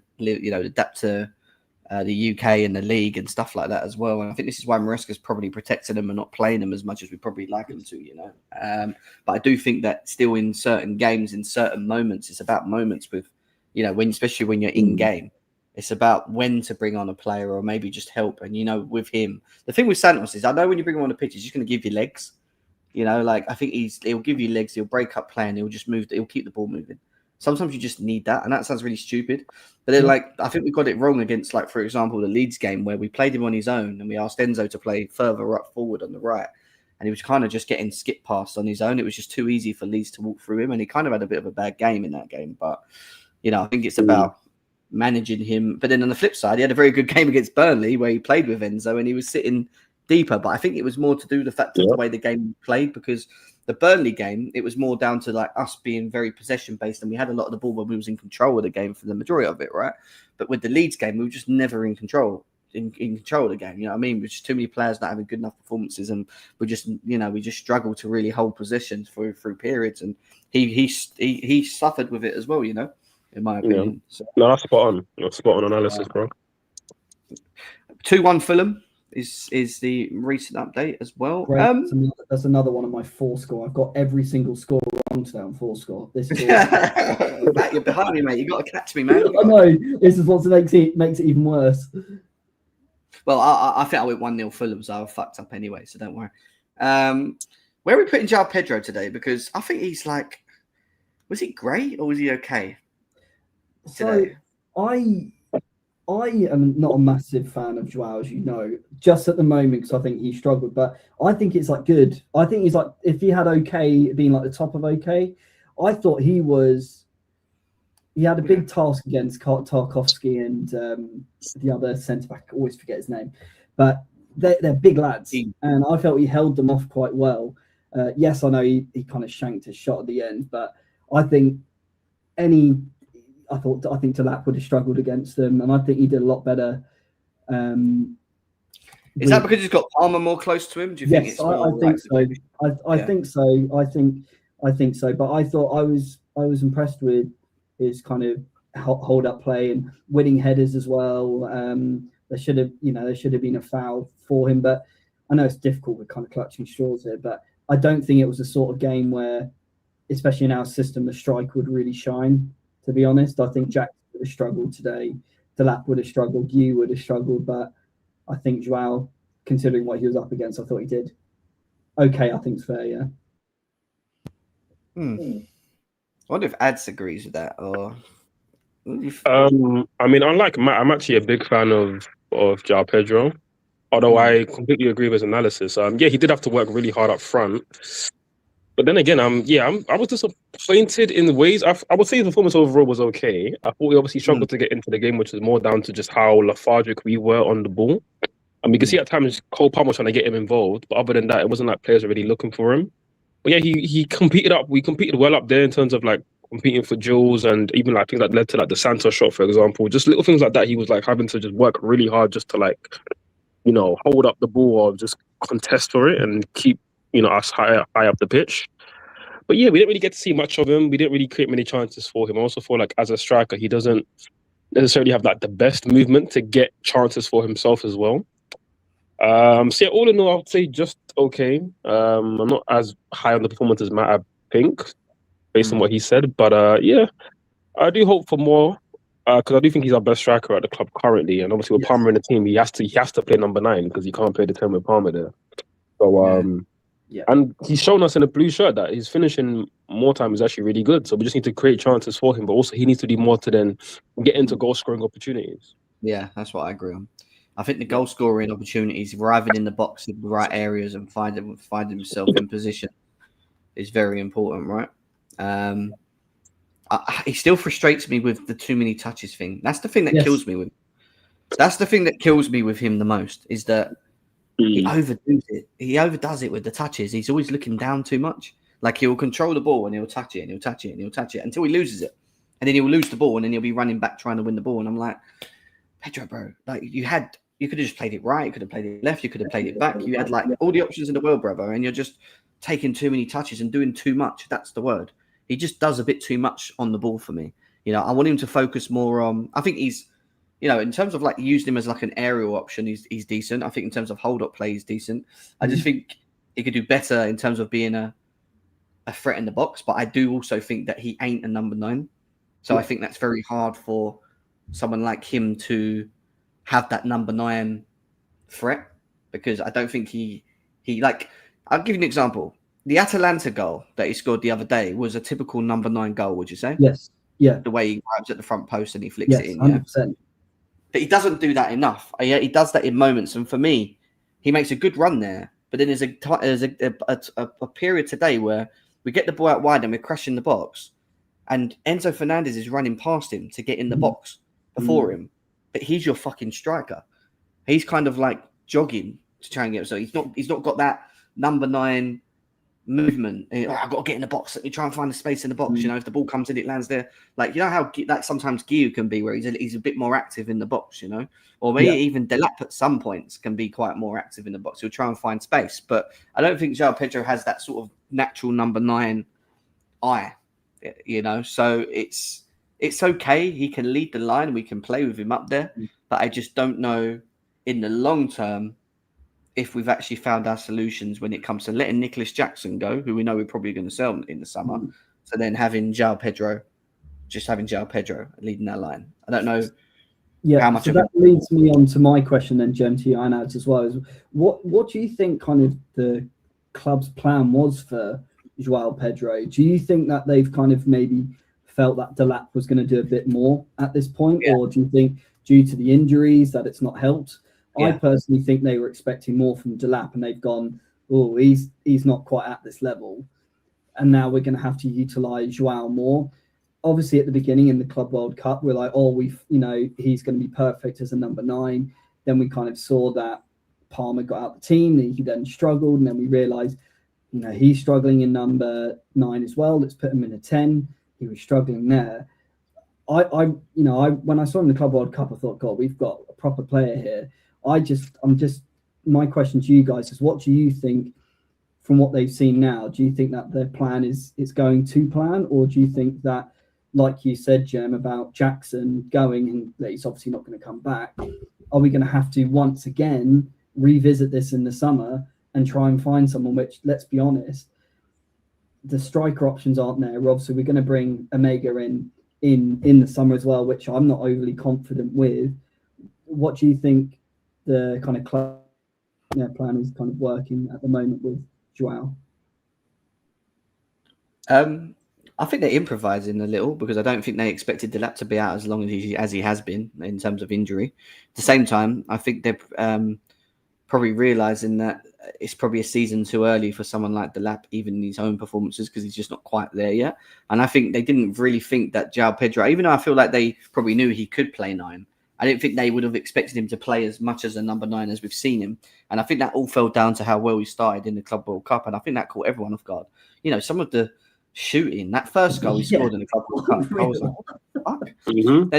And then he scored the one against, who was it against? Was it Fluminense, where he ran through? No, it was against his ex-Brazilian team, wasn't it, that he used to play for, where he cuts inside and he literally puts his foot through the ball and hits the bar and goes in. Like, it was like a Jimmy, wasn't it? Yeah, that was like a Jimmy Floyd Hasselbank finish. That's what that reminded me of. When someone just puts their foot through the ball with power, like, you ain't got no chance. That's what it reminded me of. And then I thought to myself, fuck me. Like you, I thought this is a guy that can lead our line. But then you made it very clear, like when Palmer was out, we just lost that connection and chemistry, and then we tried to use him as a 10 and play Delap up there, because Delap's still trying to find himself. João Pedro's, I don't think it's a 10, and I've said this in our group chat, that I feel like I'm not really sure, because I don't really like him in the 10. I just think he overthinks things too many times. He's not finding the space well enough. He's not linking the play too much. He's more receiving the ball and wanting to just carry, run, and then pass the ball, which I don't mind. But like, it's sometimes just like I keep going back to what I said earlier, he overdoes it. And I think his best position at Chelsea is going to be in the number 9. And I think it's going to be more to do with having the likes of Palmer and players around him that can create, which is probably where you're going to see him at his best. But I don't think it's solved our problem, Ads, in terms of striker. I don't know for you, but I really don't think it's solved our problem, what we've seen so far. No, he's not looking like the answer to all our problems, like he was looking like in the Club World Cup. Because he obviously had a good cameo against Palmeiras, and then it was against Fluminense in the semi-final where he scored those 2 goals, which are just quality goals. And obviously he then even followed up with a really good tip in the final against PSG, and an all-round good performance too. And the great thing about that final was, like, he was great. Then the lap came on and he was a proper nuisance, almost scored from 30 yards. It was like, oh damn, like, we've gone from Jackson, you've gone from Jackson who flattered to deceive and getting silly red cards, and now these guys, you look like proper strikers. But 5 months down the road, like, we're obviously none the wiser with the lap, knowing if he's going to be good enough for this level. And then with João Pedro, he did start the season off really good. And he was a little bit unfortunate in games where, like, he had to carry the whole load because of, red cards and the rest of the attack not really been to his level. But then now his level's kind of gone down, which is not ideal.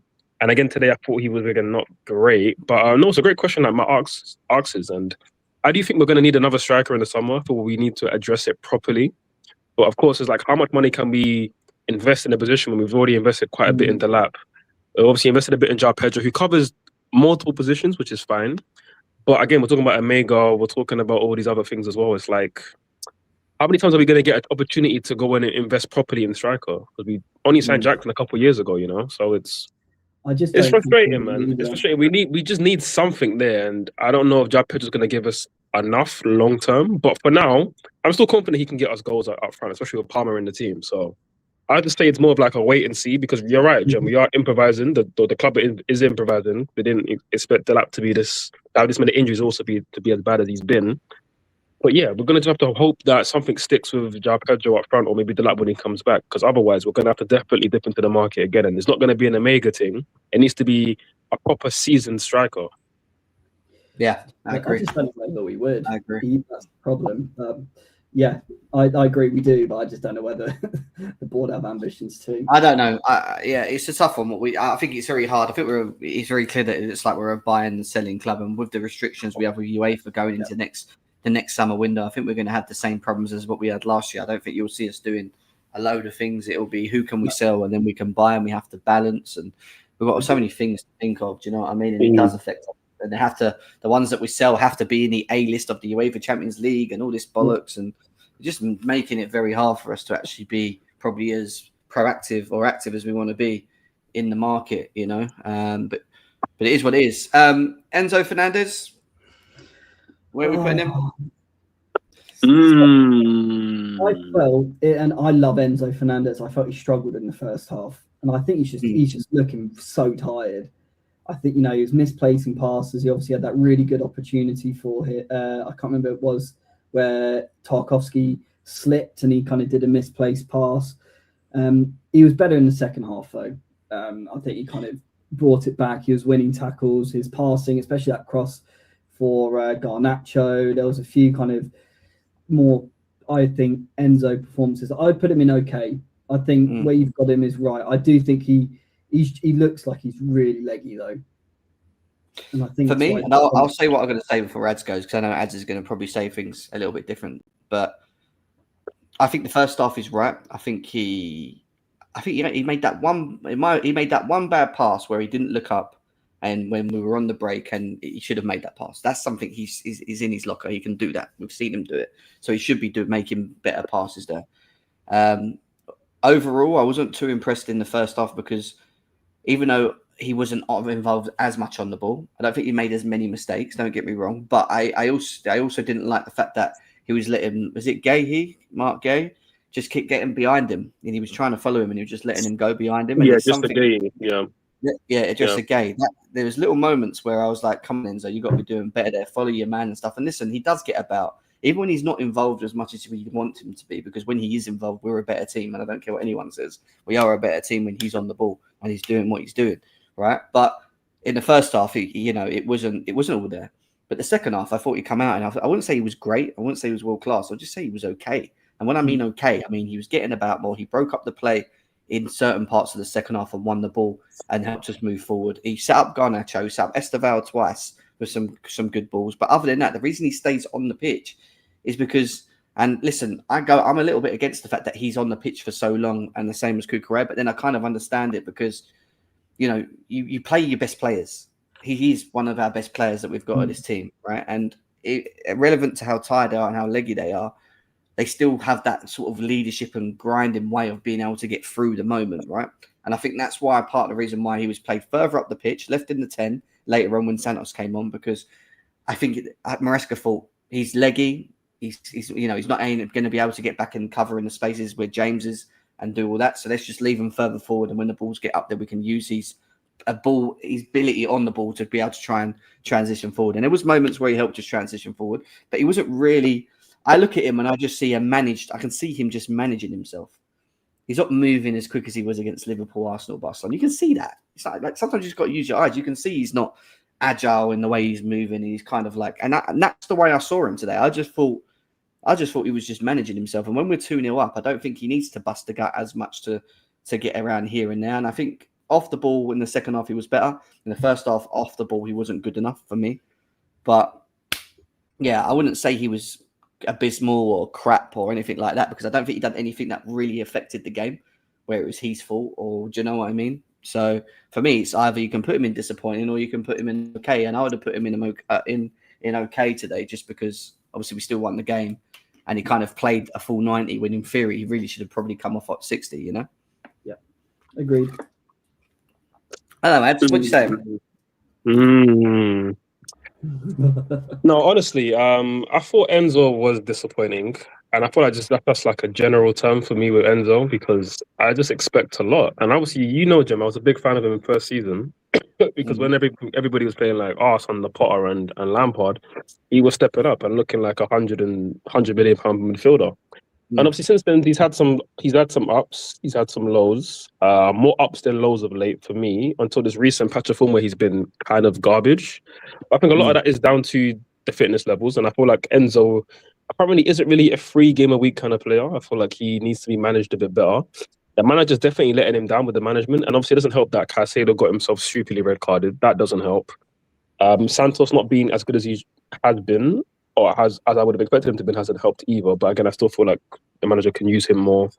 Sugo's injury didn't help either. But that all being said, right, there's only so many excuses I can make for a guy of Enzo's caliber when he's making basic mistakes, where he's misplacing passes that I don't expect him to be doing, when he's not tracking runners, when he's looking very leggy, miscontrolling the ball in situations where it's like, that's not even like a physical fatigue. That's maybe looking more either mental fatigue or just lapses of concentration. And again, I expect better from Enzo.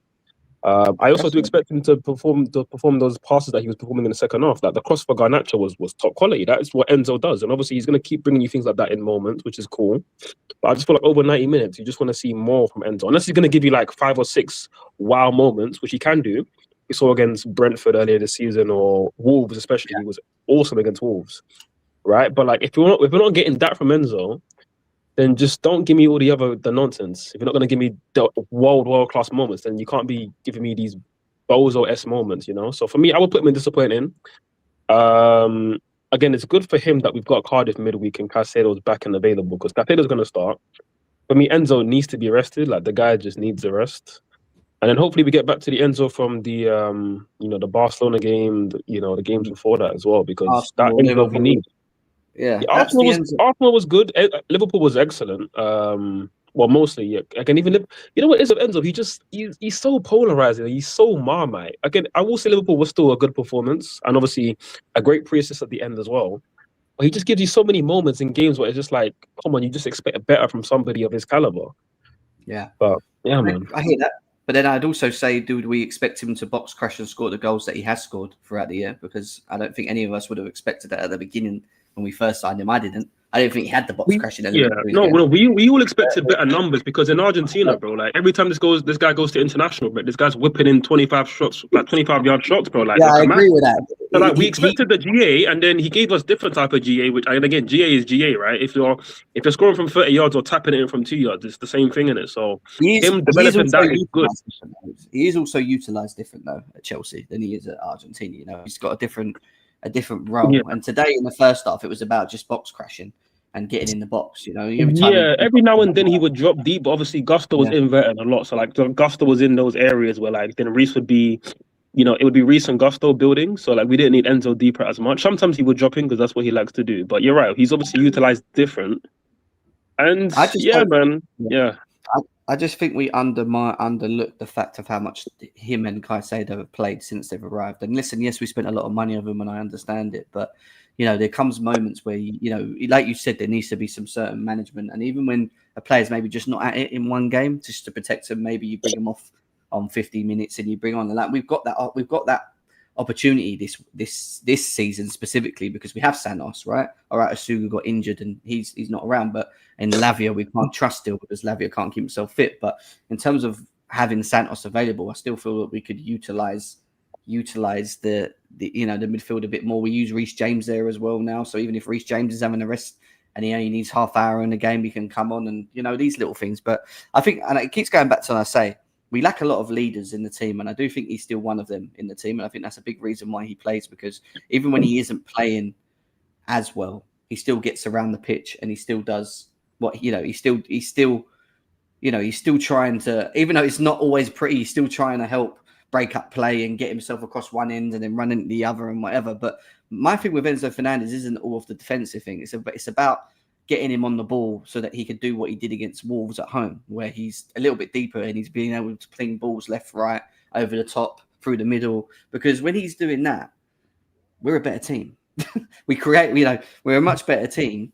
And we're better on attack, which I already think is already meaty anyway. Our attack is meaty. Yeah. I already looked at Enzo's opportunity assists this season, and the ones that he also wasn't able to get an assist on, and he could have had another 8 to 10 assists if we were able to put the balls in the back of the net as well. So I think his instructions are a little bit distant to Caicedo. I know people say, well, he needs to play on the Caicedo level, but Caicedo breaks up the play and spreads the ball, and he's reading the games amazing. He does it at a high level, and that's why people praise him. But if Enzo Fernandez is creating 4 chances in a game, just for example, and we don't score none of them, Enzo Fernandez has just had an average game. Does that make sense? So I agree. It's like he's finding the balance in our. And listen, everyone watches the game differently, right? So it's finding the balance in how we view things and how we look at it, and understanding that they both have 2 different. I had this back and forwards with Piers earlier about this.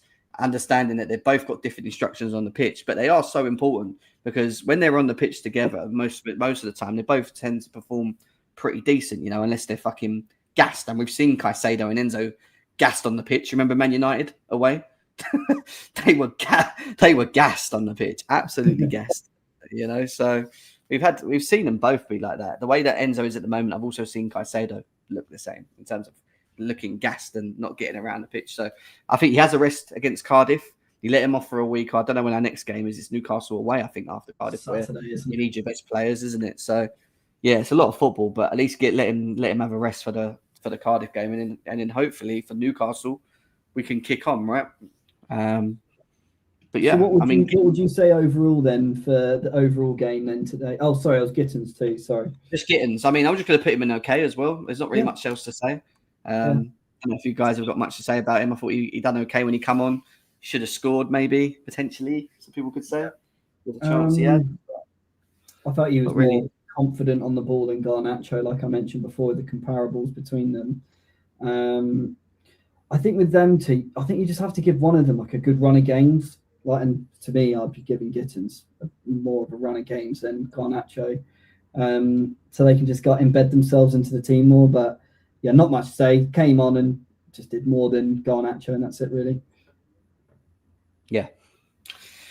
What was you saying, Matt? You had a question, didn't you? Yeah, I was going to say. So now the kind of team is done. What would you then grade the performance out of 10? Or what would you say out of 10 the overall performances from today? What, of the team together? Right?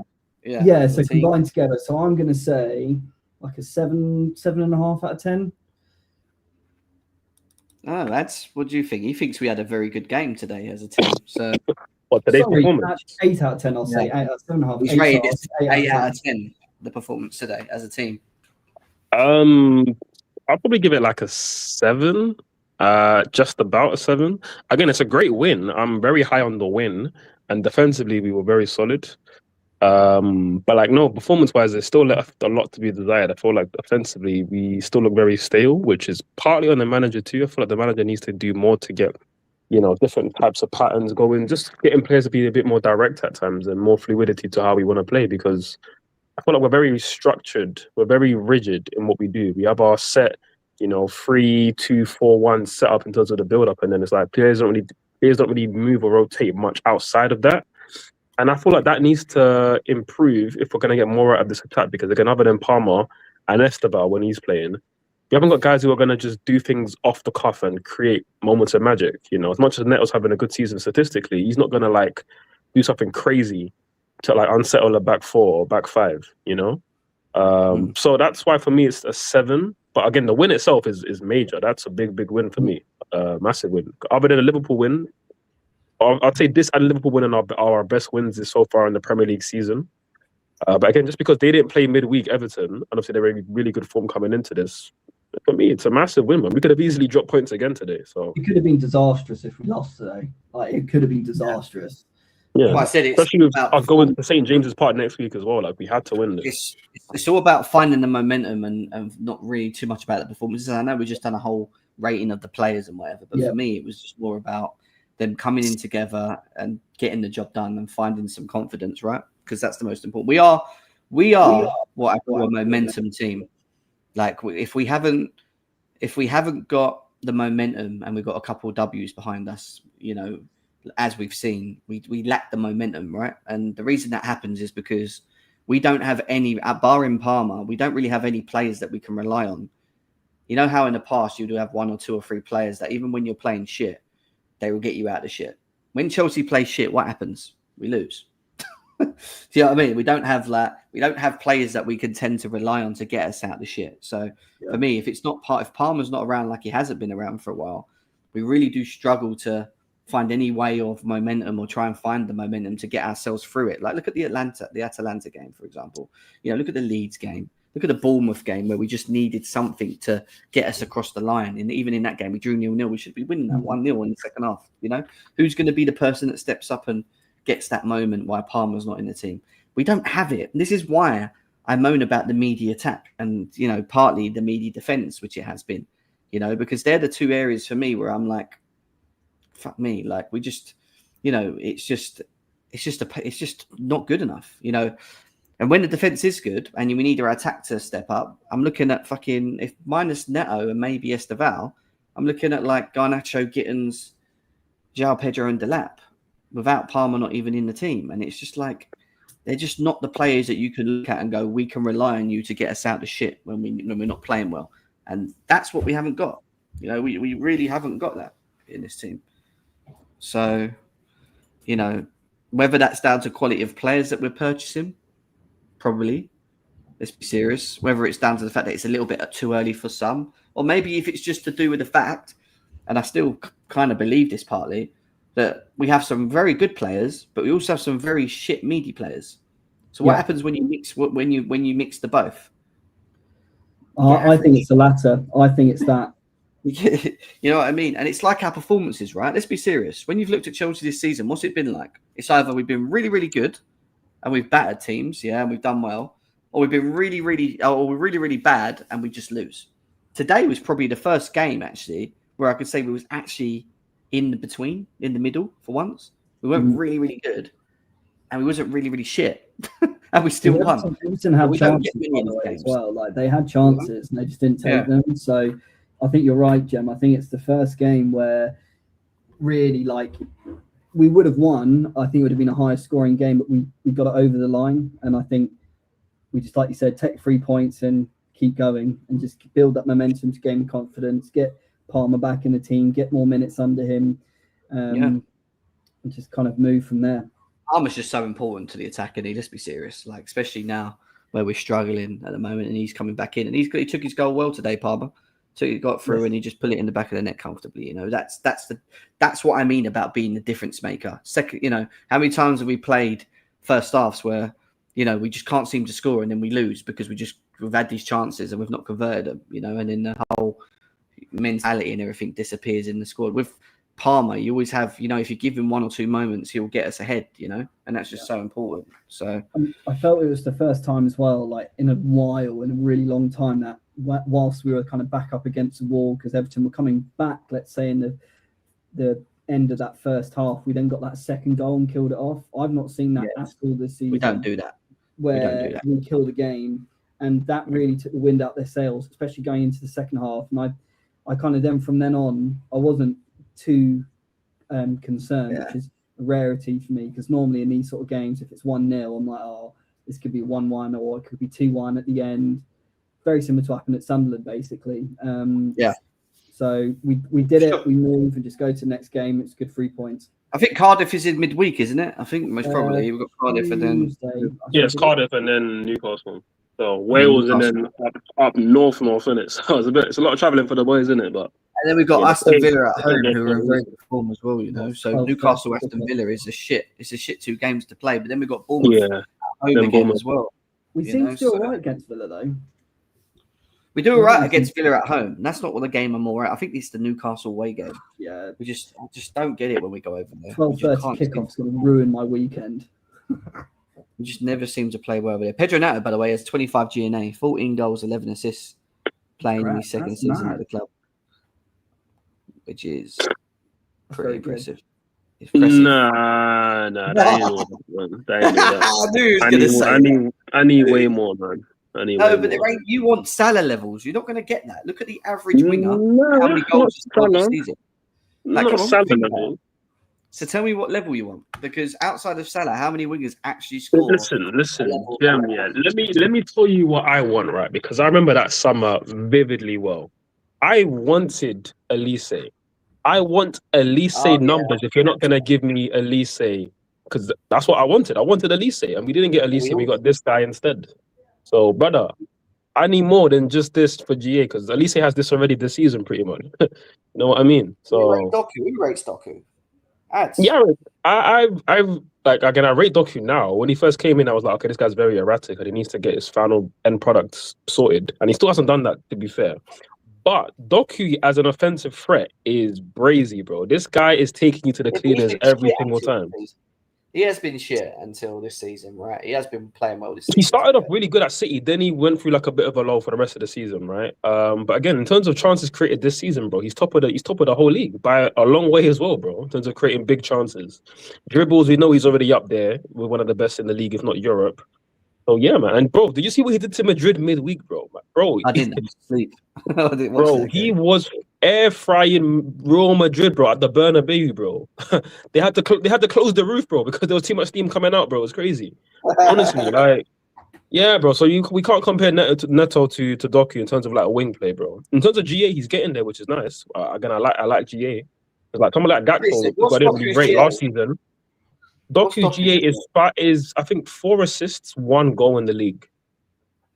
Well, so Neto's been better than him. So Neto's had I think 8, so he's got 8 to 5. So it's it's a bit more, but not that much more. So man. I need more though. I need more from Neto. He's always going to be critical of him, aren't you? Oh, I will be, because I expect better. Because again, we like we were saying, bro. Like again, Matt, tell me if I'm wrong. Does he not have all the attributes? Is he not built like a horse? Is he not extremely fast? He's also got a pretty decent shot on him as well, when he gets time to sort of like lace one up. So like, if you've got all those attributes, I don't want to just see you being like a wing back, like, oh, you work hard off the ball. No, like, give me more end product. Give me more quality over 90 minutes. So, or is that too much for me to ask, Matt? Is that too much for me to ask? No, I agree with what you're saying. I think Jem's always been the same with me about Pedro as well. We always want him to cut in more and shoot like he did against Arsenal. But I think the kind of the work rate Maresca obviously really likes. And I think that's why Esteval wasn't coming on any sooner, because I think he realised Jack Grealish was still kind of going at him at Pedro and Gusto. And that's when I was thinking, actually, do you know what? Esteval wouldn't work. And I know we didn't really go much on Esteval, but my only worry is the less you're going to use him in the games in a shorter amount of time, he's going to try and do more, because he's trying to prove, and because he's young, and he's going to try and prove to be on the pitch and do something. He did that immediately where he went on that run, and then he realised, oh shit, I've actually run out of space. I've got 3 players, and then lost the ball. Yeah, and then all of a sudden, and I'm not saying us Chelsea fans, I don't think we're ever going to put pressure on him. But I can imagine then the media going, oh, what's this and that, and he's not happy, and it's just then going to try to do this circus thing. So, but to go back to what you're saying, I think that GNA, he's got that. I'm impressed with that, and I think that's purely because I don't think we've had much else really from our wingers for a long time, and I think that, to be fair, is impressive. I haven't seen anything like that from Kai Havertz, Werner. Yeah. I'm going to be honest. I think Neto. I think I do prefer Neto over Doku. I do. I think I do Neto over Doku as a player. Bear in mind, Neto's like 4 years older as well, bro. Fairs, and that's fair enough. Okay, cool. But in terms of, I think Doku as a dribbler, of course, is just a better dribbler, right? He can shift the ball quickly, and he's good at that. So he's a different profile winger. I just think Neto's ability, he's so direct. Like, being able to get in behind with his speed, being able to knock the ball past someone and just run past them, and then just be so effective, you know. And then for me with Neto, if Neto could just improve his final third a bit more, in my opinion, I think he would cook. But when you say the directness, right? Like the assist today was direct. Like I was surprised in the moment. I'm like, go and like do it, like go at him, and he actually did. I was like, oh wow, he actually did it. Fair play, because he doesn't do that often enough. Like at the Club World Cup, it felt like he was being a bit more direct. But like, he was I don't more know. direct, but he also creates in the city. He scores. He creates more in game than I think Doku does. I think Doku's more. That is a myth. He doesn't create more than Doku over. Again, you know the position that he got into today. Doku is doing that consistent in terms of beating his man down the line. Now with Doku, the issue is more okay. He might put it in Rosette when he tries to go for the cross. He does that quite often. So that I accept. But with Neto, he doesn't get into that position for the cutback often enough, and especially when you're talking about his skill set. Again, at Wolves, we saw a direct winger who would try things more often, but with us, he's not being as direct as that often enough. So for me, I want to see that more because he's got these skill sets to go and do that. Yeah, I still think I prefer Neto. I'm probably just being biased, but I prefer Neto's style of play. I prefer Neto in terms of his shooting. I prefer Neto because I think he's more of a threat than Doku in front of goal. That's not even a thing. I think if Neto shot more, because I think he's got a very good left foot, by the way. What are you saying, Jen, between Semenyo and Neto? We're talking about players on the opposite side still, isn't it? Which makes it shit. Yeah, but they're both wingers. Again, Neto can play both sides, and so can Semenyo. Obviously, they're both best, cutting inside onto their stronger foot. Okay, who would you take? Semenyo or Doku? Yeah, I'm saying I'm taking Semenyo. But again, I asked you about Semenyo and Neto. No. What? Yo, you and Couchos are drinking the same rum tonight, bro. I'm here for you. I'm here for you, bro. I'm here for you. I had to jump on because this is just ridiculous. Oh, man. You love the grass is greener, man. You fancy the greener grass. Like you're talking about Doku. Doku doesn't have any end product whatsoever. Zero. His work rate is 0. How can you prefer him to Neto?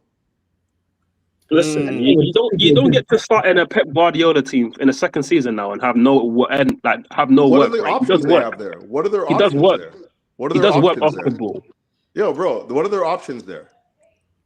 What do you mean? It's Pep Guardiola. He could have bought anybody in the world if he wanted to buy somebody. But they didn't though, because they have those 115,000 charges. They have enough players there.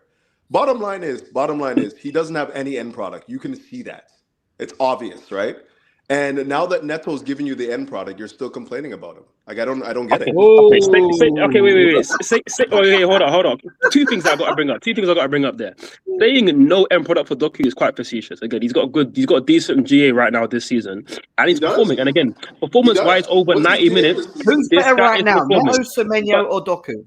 Neto, Semenyo, or Doku? Who's better right now? I'm taking Neto. Doku and Semenyo are having better seasons than Neto. Semenyo started the season on fire. He started the season on fire. Yeah, Bournemouth have been arse since. But hey, again, his numbers are still better than Neto's. Here's a funny thing that you have to consider too, and this is why I don't rate Semenyo. Every one of their moves is fashioned for him. He's the only threat on Bournemouth.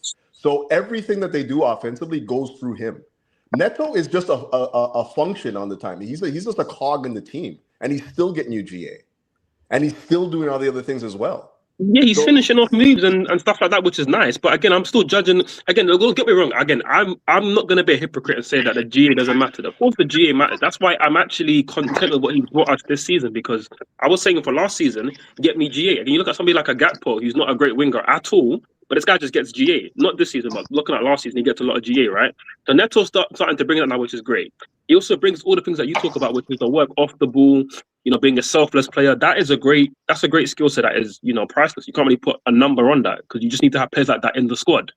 However, I'm not going to sit here and act like over 90 minutes, most of the season, I've not been extremely underwhelmed watching Neto. And I know you are too, Couch. Again, I know the kind of wingers that you like, 100%. Couch. And Neto this season has not been providing what you would want to see from a winger. 100%. No doubt about it. I'm just saying, for what we paid for him, he's giving me more. He's giving me what I want from that position. For what we when paid you say for what we paid for, 65 million isn't nothing, He's not world class. He's not world class, and that's not a world class fee. That's just a fee that you paid to get somebody in the side. And then, besides that, like when you look at like all these other guys, like you're looking at the Dokus and you're looking at like Semenyo, like they don't give you the overall performance. Like you're talking about Semenyo. Semenyo started the league house on fire, and he's been ass since then.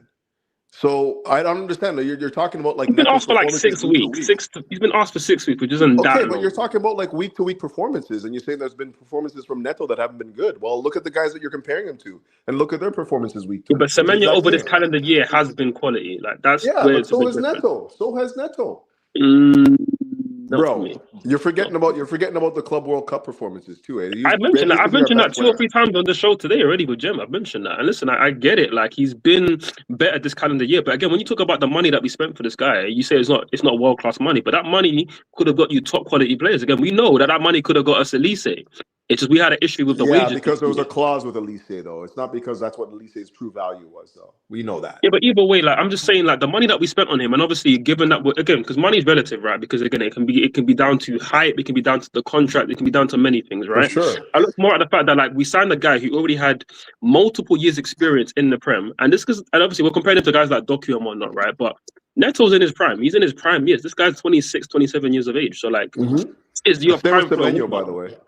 Yeah, same as Semenyo too, and obviously he's been playing at a higher-ish level than Semenyo for longer, right? Even though I feel like For Semenyo sure. has taken up the levels more recently, gone up in levels in terms of being more devastating, which is what I want from my wingers. But again, with Neto, I just feel like he's trending in the right direction, which is good. He's getting more GA, which is good, and I want to just see more. And obviously now Palmer's in the team. Hopefully that means more GA for everybody else because we know Palmer's going to create, he's going to score goals, and that's going to open up the game more, which suits somebody like Neto. Big up, Matt. Well, I agree. I just don't think there's a massive gap between it all, but I just prefer Neto in this moment because of what he has improved his game since last year. I think he's creating more. I think he's having more of an impact in games when we need him to, as well. And overall, and you know the funny thing is too, Jem, when you say it's an overall impact. Like he impacts so many different ways. Like it's not just like swinging in those crosses and then like he'll score you a goal when you need it. He'll put in a defensive shift when you need it. You know, he enables guys to get forward. He does so much to liberate the team. Like that's why I don't understand why people are just like ragging on this guy. Like, and then when he gives you what you say that he doesn't give you, you're still like, no, he doesn't do enough. He doesn't dribble. What would you rate his season out of 10? Right, so far? Right now, for me, he's been our best player. Like outside of like Caicedo, for me, he's been our best player. For me, I think he's a 7.5 so far. Yeah, that's about right. I'd probably go. Okay, I mean, I would have said a 7. So we're near enough same how we rated, to be fair. So that's fine. Our best, other than Caicedo, our best player. I don't know. I would still have James above. I would still have James above Neto. Maybe. I mean, like I expect. I would like to see some more goals from Reece in the positions that he's taken up. He could have scored against Atalanta twice and missed. Like he's been incredible. I expect that from Reece James, though. But I don't know if like the performances that we've gotten from Neto so far, like the meaningful performances and like the goals that he's been providing to his game, he'd edge it for me. I wouldn't be grudgy to say that Reece is better though. Like Reece is having a better season. I wouldn't be. One thing about Neto that I'll say, obviously, because I could argue pound for pound that like Fofana when he's been fit has given more. Trev in recent weeks has been given more. But obviously, Trev started the season poorly, so I'm not going to put him in that conversation. Cucurella's been a steady Eddie, which is good. And obviously Esteval, like in the minutes that Esteval's had, he's been really like exciting. But I'll give Neto credit. No, but again, I'm still going to put Neto at least top 3, right? Because again, with Neto, which is funny because at Wolves, my big thing about not signing Neto wasn't even how he was as a winger. It's more his fitness record. But for us, he's proven to be this guy who's super reliable and like a guy who can play three times a week. Like that's a big quality to have. So he's been fit the whole season. He's started 15 of our 16 league games and got an 8 GA. So like I'm gonna give him his credit, bro. He's doing his thing, and it definitely looks better because our other wingers, especially the guys on the left, them man there stink. Like them man there stink, bro. So it makes Neto look better. The left side's just something else, isn't it? Really? I tried to defend it for a minute, man. I can't defend those purchases. Garnacho and Gittins. It's just like I was on your when you're on playback, Jam. We were talking about Gittins when we bought him with what's his name there with Khan. I'm like, I'm not really rating that signing. Like that's not 55 million for a guy that has barely done it in the Bundesliga. Like that just did not make any sense to me. So I hold to that right now. But his performances to me over the course of this season, the Premier League, this screams timid. This screams like no influence. This screams no real, endeavor on the pitch. Like that's what he looks like. He just looks like a guy that's, he has no personality on the pitch to me. Like zero. 100%. Like I actually zero. agree with that. That's the thing that pisses me off the most with him. It's like he's in his own world when he's on the. He's not really like with it, He's just doing things in his own like. I feel like with Gittins, he's got so much. Like I actually do think he has so much more in his locker. I just think he plays within himself. That's the word. The funny thing is, if you put Garnacho's personality in Gittin's like body, because Gittin actually has the skill set to be good. It's just he doesn't play with any like belief or confidence. Like very rarely he will try things, which he was trying in the Bundesliga and it was working. But obviously, both of them just don't give us anywhere near enough. But I'm sorry, I don't know if I can get through watching Garnacho start another game for us again. My God. I can't lie, bro. It's really I might break something in my house. I might break something, bro. Honestly, the thing with Garnacho, and I said this to Ads earlier on, Couch. I said, today, what did he do? I know he was bad and we were all cussing him in the chat when he missed that chance and whatever. But he had most of our chances today, yeah? He had the majority of our good chances today. The one thing you can say that he does do well is that he gets himself in the positions to be effective, to have a go. The only problem I have with him is that he's shitting once he gets into the positions. He's like he finds the right areas and he makes the right runs, but his end product just lets him down. It's just like it's so frustrating because that one where he run around the goalie and pull it. I mean, how did you miss that? I don't even know how you missed that. I'm not going to lie, but that was poor. And then you had the one with where he cut inside and he absolutely skied it, and that's just. For Premier League experience as well, and the fact that he's been playing in the Premier League for a while, and he's kind of still experienced anyway at this level was poor. It's just poor. And with Gittins, you can kind of go right. I can see with Gittins, he's still learning. Is he still like maybe trying to find his feet? He's come from another league. You can't say that with Garnacho. You just can't. Yeah. No, and like even beyond that, like it's today the thing that frustrated me most about Garnacho is how isolated he left Cucurella 2v1, especially in the first half. Like that O'Brien guy and then Njai were getting so much joy down that flank because we just couldn't shut that side down. And it was maybe because Garnacho just left so much work for Cucurella. But irrespective of that, like the things that I don't like about this guy, especially on the left, never mind the defensive thing, technically just poor. Like there's that ball that Reece sprayed over to him that put him into the corner. And you expect a professional, a guy that it's a winger, like technical winger, to just control it, bring it down. And he knocks it out of bounds. Like stuff like that. I just can't have that in my wingers, man. Like you have to be able to at least control the ball. Like every time he's on the ball, he just looks so awkward. Yeah, when he tried to run around the player in the first half and he tripped over the ball, that made me laugh so much, man. He literally tried to do a step over and he tripped over the ball, man. Like I was like, for fuck's sake, like, is this the level of our fucking wingers, man? And this is why I keep talking about the attack overall. Our attack is meaty. It is. It's just meaty. Yeah, like our left side's meaty. Our right side probably the best thing we have. Our right side is probably the best thing we have, and our attack is just. I can't predict what we're going to get of our attack this moment in time because our front number 9s are just not it at the moment. Let's be serious; they're not it. We've not problem solved by getting rid of Jackson and bringing in fucking Delap and João Pedro. Have we problem solved? We haven't. This is not a problem right now. I reserve judgment on João Pedro. I think that he's technically good enough. It's just he just looks like he's been running to the ground to me, to be honest. Like I feel like he's But is he going to score as many goals as Jackson has in the Premier League? Let me just fitness is one thing though. Like I think he has the capability to score more goals than Jackson. No doubt about it. I just think that like from the start of the season till now, that guy's been overplayed. Like you can make that argument even for your boy Enzo. Like these guys have just been overworked, overplayed, and it's producing problems in their quality, right? Like he doesn't have the same sort of like thrust going forward. He doesn't look like he's really, like got that spearheaded attack going right now. So yeah, I think. But even still, with that said, What has he got? Like 5 or 6 goals or something like that? Yeah, listen, like Not with bad. him, the inconsistency came when we had no Palmer, right? Because I'm very big, and I say it's used in the chat. I am very big about chemistry and how we play. And when I see Enzo playing on the right and Palmer playing on the left, it pisses me off because I'm like, why?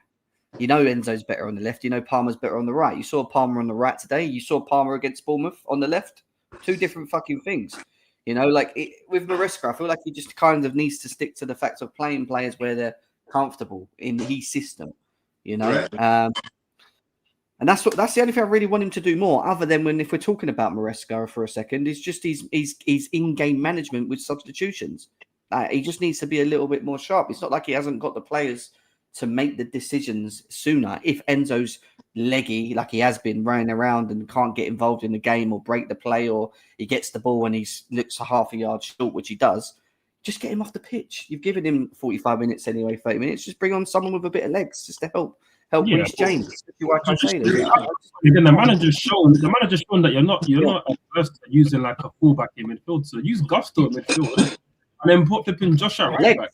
Do that. Legs. That's why he does it. You know, why was Gusto there today? I mean, Gusto weren't there today. He inverted himself in there. I mean, that's where he's obviously got his goal because he arrives in the box, you know, and puts it in the back. By the way, Gusto was world class today. I thought he was so good. He was so good today, and I've not seen him play like that in ages. You know, it was a really good performance from him. Matt says here, thank you for joining today. Please like it. Really helps the channel. We will be fully up and running in the next week. Love to all Chelsea family. Matt, thank you, bro. Appreciate the super chat, brother. Thank you. Big up to you. Yeah. What was we saying? Yeah, Gusto, really. I was just saying that you said that like it was as if it was like a rare performance from the season. He's had some bad games, don't get me wrong, but he's also had a lot of good games. Like other than the mistake against Bayern, it's quality against them as well. Wolves at home, he was quality. Tottenham away, he's had quite a few performances that are at a really good level, which is good to see. Recent though, I said this to Couch. We had this on playback. I said Gusto's performances are getting better. You know, he's starting to look more like he understands the role. You know, because the main thing is like last season we saw that he was awful for last season, and we just thought, oh, you know what, maybe he can't play under Maresca with these tactics because it seemed like it was too much information for him. Whereas at Poch, it was very simple. You're a bog standard fullback. You're going to be overlapping Cole Palmer, and they had great synergy there. Obviously, this season it's funny seeing Gusto now be inverted and then play a through ball into Palmer. That just shows his evolution this season. So it's good, and long may it continue. Long may it continue. Gusto Fabregas today, man. He was doing Enzo balls. Bro, one switch ball he did with his left foot, I was like, brother, is my thing lagging? Because I don't know how to do it. I was like, yeah. And it landed right to Neto as well. Neto didn't even have to move. I was like, that is not Gusto. How is and what did Neto do with the ball? What did Neto do with the ball? Oh, there we go.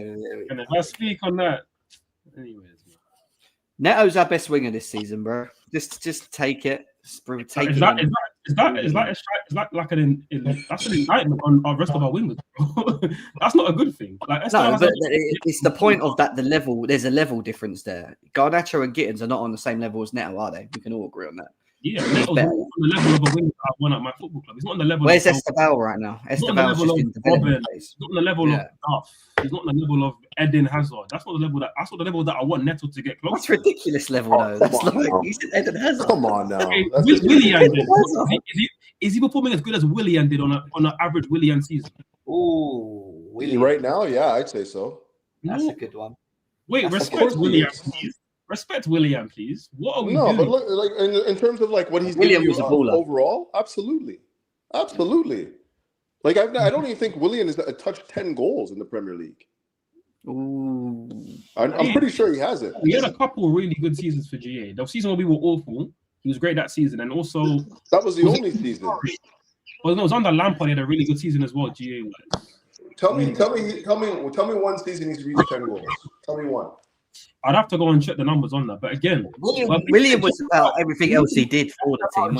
We're making it just about GA. It's not about GA. It's not just about GA with Neto. Like I expect more from Neto in open play, in everything, in all aspects of this game. His crossing as well. Like these kind of things which he's been known to be good at doing at Wolves.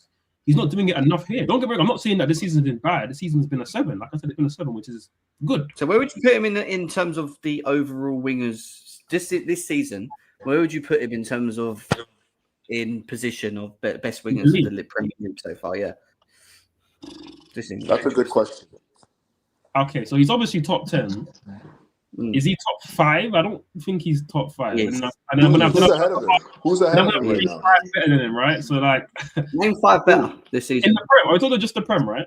Yeah, just the Premier League this season. Who's been better? Wingers. Yeah. Look at him struggle. Look at him struggle to come up with one lead.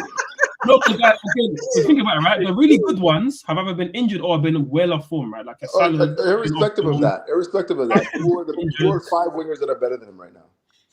But again, is that okay? My only thing with this, right, is remember this time last season we were talking about. Oh my gosh! You can't answer it. No, this time last season we were talking about Sancho being one of the best left wingers in the Prem last season. That didn't mean that Sancho was amazing. It just means that there wasn't many good left wingers last season. Just like this season. Okay, wingers, there's not been many. There's not been many. But again, so if you want the wingers are meaty in the Premier League. Then we're going to go into players on the wing that are better than Neto this season for me. Again, I said Doku, I said Semenyo, they've been better for me. I'm gonna also say Doku's been better than Neto overall. Really, you can disagree, but I'm telling you, yes, Doku's been better. No, go on, let him go. I want to hear the based on chances created and based on dribbling. You just say Mbeumo, right? Those are the only things, though, right? Dribbling and chances created, right? I'm mentioning main things of a winger. Main. No. I'm asking you, but those are the only things that you would say that he has over Neto. Dribbling, now, right? chance creation, overnight your impact on the game. Yes. Nah, B. No. Are you man watching what Doku's doing this season? Yeah, he's dribbling. He's Haaland is their like top goal scorer. He's definitely creating chances, but like he's not been better than Neto overall. He's been better. You're hating. Okay, but other than Doku, I want to hear the others. Who are the others? You said some. Let me actually. Why are you man talk? Let me just look at all the wingers in the Premier League. I swear you just said Mbeumo. Mbeumo's got a good GA this season. Because again, it's all about GA now, right? So Mbeumo's been doing the thing, especially earlier on as well. But let me have a look. There's probably some guys down the league who I've not even mentioned who are actually really good. Again, in Dai, by the way, had been good this season too. He has had a good season. Again, I don't watch these guys enough regularly to know, but I know that like you can't tell me that Njai has been like better than Neto based on like a couple performances. Because if you're gonna say that, I watched him a fair bit. Again, this is a guy that I won at a football club. Like I'm a big fan. I take him too. To be honest, especially with the way he's been playing. But like with that said, I don't think that there's leagues or levels apart from him and Neto in terms of what we've seen this season. I just think that like we have Neto under a microscope because we see him week in, week out. We don't watch these guys week in, week out. We see Doku when he's playing against a big team or something like that. We see Njai when he's playing against me. We don't sit there and watch Njai every week. So the stuff that we see is mainly going to be like the highlight stuff. Like, oh my God, look what he just did. He's dribbled past this guy and scored. Look what he's doing. And I think that like because we have to see Neto every week, and he's not the most aesthetically pleasing winger in the league, but functional and very effective. We just rain it on him. That's my opinion, at least. Trossard as well, by the way, has been better. Wow, you're shameless, man. You are shameless. Is this GA not better? Is this GA not better? Shameless, man. You are shameless. I actually mean that, by the way. I'm laughing because I don't even rate Trossard, but he's actually been better than him this season. GA? I'm talking about overall.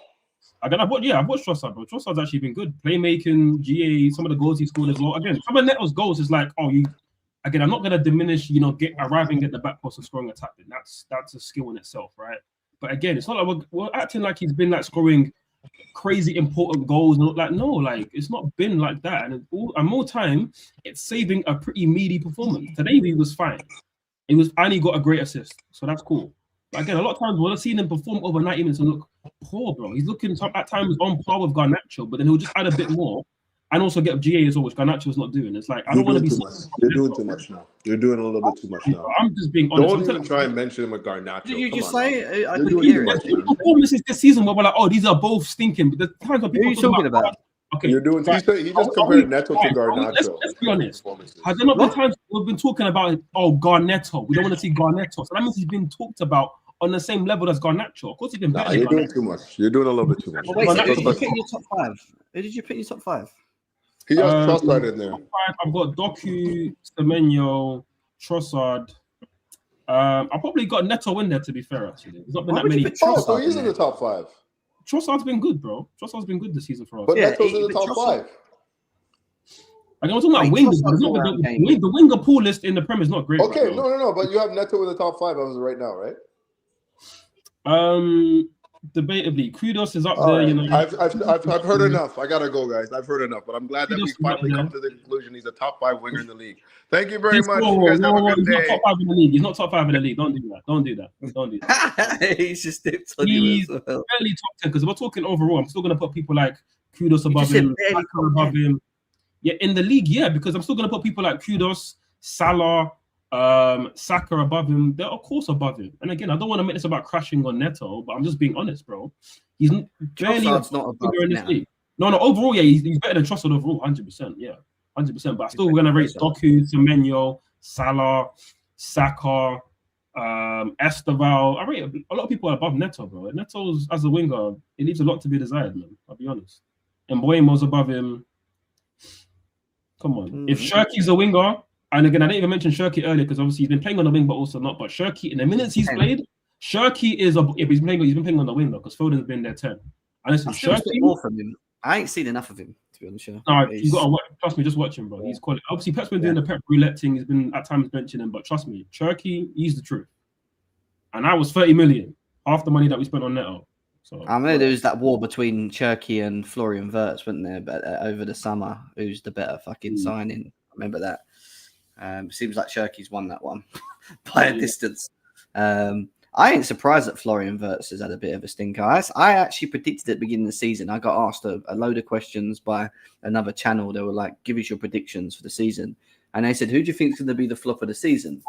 And I said Florian Wirtz, and they all started laughing. I went, I'm telling you, it's the Bundesliga thing. I don't know what it is. Yeah, he's a decent player. He's not bad. But I'm telling you, when players come from Bundesliga, they just have stinkers. I did not think he was going to be 0-0-19, by the way. I thought, like, that's something else, bro. That's crazy. Like, it is. He's actually been slightly better of late, but overall, no, he's been poor and super underwhelming. And the thing is, I was a big fan of him in the Bundesliga. Like, again, I watched quite a lot of Leverkusen, and they were a quality team. Like, he was quality. Because again, I was watching him before when Hudson-Odoi was there, and obviously Wirtz was injured at the time. But then when he came back into the team, he helped them end the season well. And then after that, bro, they went unbeaten, and he was a big catalyst for that. In terms of this season, I expected him to be good. I expected him to have struggles, but yeah, to be this bad is not what I was expecting at all. Listen, man, sometimes man have to like be real in it. Like, just because it's at home doesn't mean it's better than what's away. Because sometimes we're almost overexposed to what we have at home, and we're like, oh, this has to be better. And things away from home, oh, you know what? We don't see them at their bad times and whatnot. No, I watch enough of Doku, Semenyo, and these men to say that, yeah, they're better than Neto, and this season they've been better than Neto. And in general, there's many wingers better than Neto. Like, Neto still needs to give us way more. He does. Like, man, then be real, bro. Be real. Well, we'll see. Anyway, we've got Cardiff next game. You know, then Newcastle, and then we got Aston Villa, then we got Bournemouth, and then we got Man City at the beginning of January. We always play Man City at the beginning of January. I've noticed it's always like the first week of January we play this. We need to beat Man City, man, because again, we need to just keep winning big games. But then again, maybe do we need to beat Man City? Because I just need to see Arsenal not win the league. So maybe we don't. Do we need to beat Man City if they're 1 point behind Arsenal, though? Yeah. And again, it might sound shameless. Again, if people don't live in the UK, especially if you don't live in London, you might be like, why do you care so much? I've lived in London. I have 3 brothers who support Arsenal. I have a lot of friends who support Arsenal. I'm not trying to see them win a league, bro. I'm not. It can't happen. Like, generally, bro, I'm going to have a look at this before we go again, because this is just mental. Like, the fact that this guy had this amount of time on the ball, like, and like, the guy's not even sliding to try and block the ball as well. Like, it's, look at him, like, he's round the goalie. He missed the goalie's not even in his way. Yeah, like we didn't have the greatest defensive performance, but this guy managed to somehow miss 3 big chances, bro. Like this one, the one from Enzo's great cross, and then there was 1 second off where like you're running in on goal 1v1 and you fucking sky it, bro. Like, this guy's a fucking scrub, bro. This is Look why where the goal is, bro. Yeah, He's like, round the goalkeeper, and the defender's not even sliding. All he had to do, like, no one was really pressing him. He had the the goal angle to behind the goal makes it look way worse because, like, you can just see the goal was gaping. He takes a decent touch, like, just put it away. And, like, boy, it's crazy. Mad. Crazy. João Pedro was screaming for it. He wouldn't give it to João Pedro there anyway. João Pedro's too far away, in my opinion. This is Hassim. He's actually in the chat as well. Yeah, is he? Big up Hassim as well. Reece James has played 3 games in a row for 90 minutes for the first time since 2023. Enzo Maresca, he's asking for more. He's getting better and better. It's a good feeling for us. He's an important player, so he's wanting to play. Now he's saying, give me the 90 minutes, which is interesting as well. Just got to be careful still. Got to be careful. Yeah.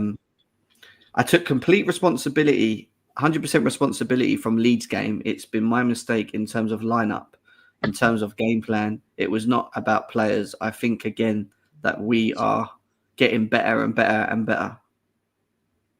Like, I don't mind him saying these things, right? And I do kind of believe that he does learn from his mistakes quite quickly because he has done in the past. But he's got he's got a thing where he will learn from it, and then like 6 games later, he will just do some random rotation, bro, and you'll be sitting there like, why has he done that? And why is like this one playing out of position? And why is this one playing there? And you're like, do you know what I mean? And then we end up losing the game. It's like he didn't need to do that. Do you know what I mean? Like it's just very like he kind of like learns from it and then forgets like a bump or 2 down the line. Do you know what I mean? Like it's weird with Maresca. Like it's mad. Got to go, guys. See you next stream. Ange, big up to you. We're going to finish off now as well, guys. 2 hours and 6 minutes for our first live on YouTube, man. Back with a bang, obviously. Still trying to build up the algorithm. How much rotation versus Cardiff? Well, Ross adds that one. How much rotation versus Cardiff would you do? I'm taking Cardiff very serious, but at the same time, we also still need to rotate. So, like, naturally, Jorgensen's going to come in because he's the cup goalkeeper. Cool. He better perform. Like, no nonsense, please. Cucurella and Enzo need to be rotated out for sure. Fofana, you probably want to rest as well. Caicedo's going to come in, so that's another change. And obviously, we're going to change our winger. So, like, it's a lot of changes that are happening. And probably Guiu too. Palmer's also not going to maybe not Facundo. Maybe not Facundo. But, or maybe actually, they're not Facundo. We're going to want to play with 4 attackers against the Cardiff. I was going to say, who's playing up front if João Pedro is resting? That's the thing. Guiu. Guiu, yeah. Yeah, I think you start Guiu, getting Facundo, Esteval. You start Santos and Caicedo in midfield. Caicedo, yeah, I agree. And left back, I feel like if you can't start Hato now, when the fuck are you going to start him, So start Hato, you start Badiashile, Trev, and then probably Gustin. Tossin's going to play, bro. I'm telling you, Tossin's going to play. Honestly, I'm only changing one centre back. You rest for Fafana, cool, but keep Trev in the team. Trev doesn't need a rest. And honestly, I'm not trying to take Cardiff too lightly, bro. Like, start Trev, Badiashile, and Gusto. Josh. Go about Josh. Put Josh in. So that means even Gusto gets the rest too. So that's what I mean. Like, so I'm talking about Josh starting. That's like 7 or 8 changes. Because it's only going to be, in my line, it's only going to be Trev and... Is that it? Just Trev starting? And I wouldn't even play Trev.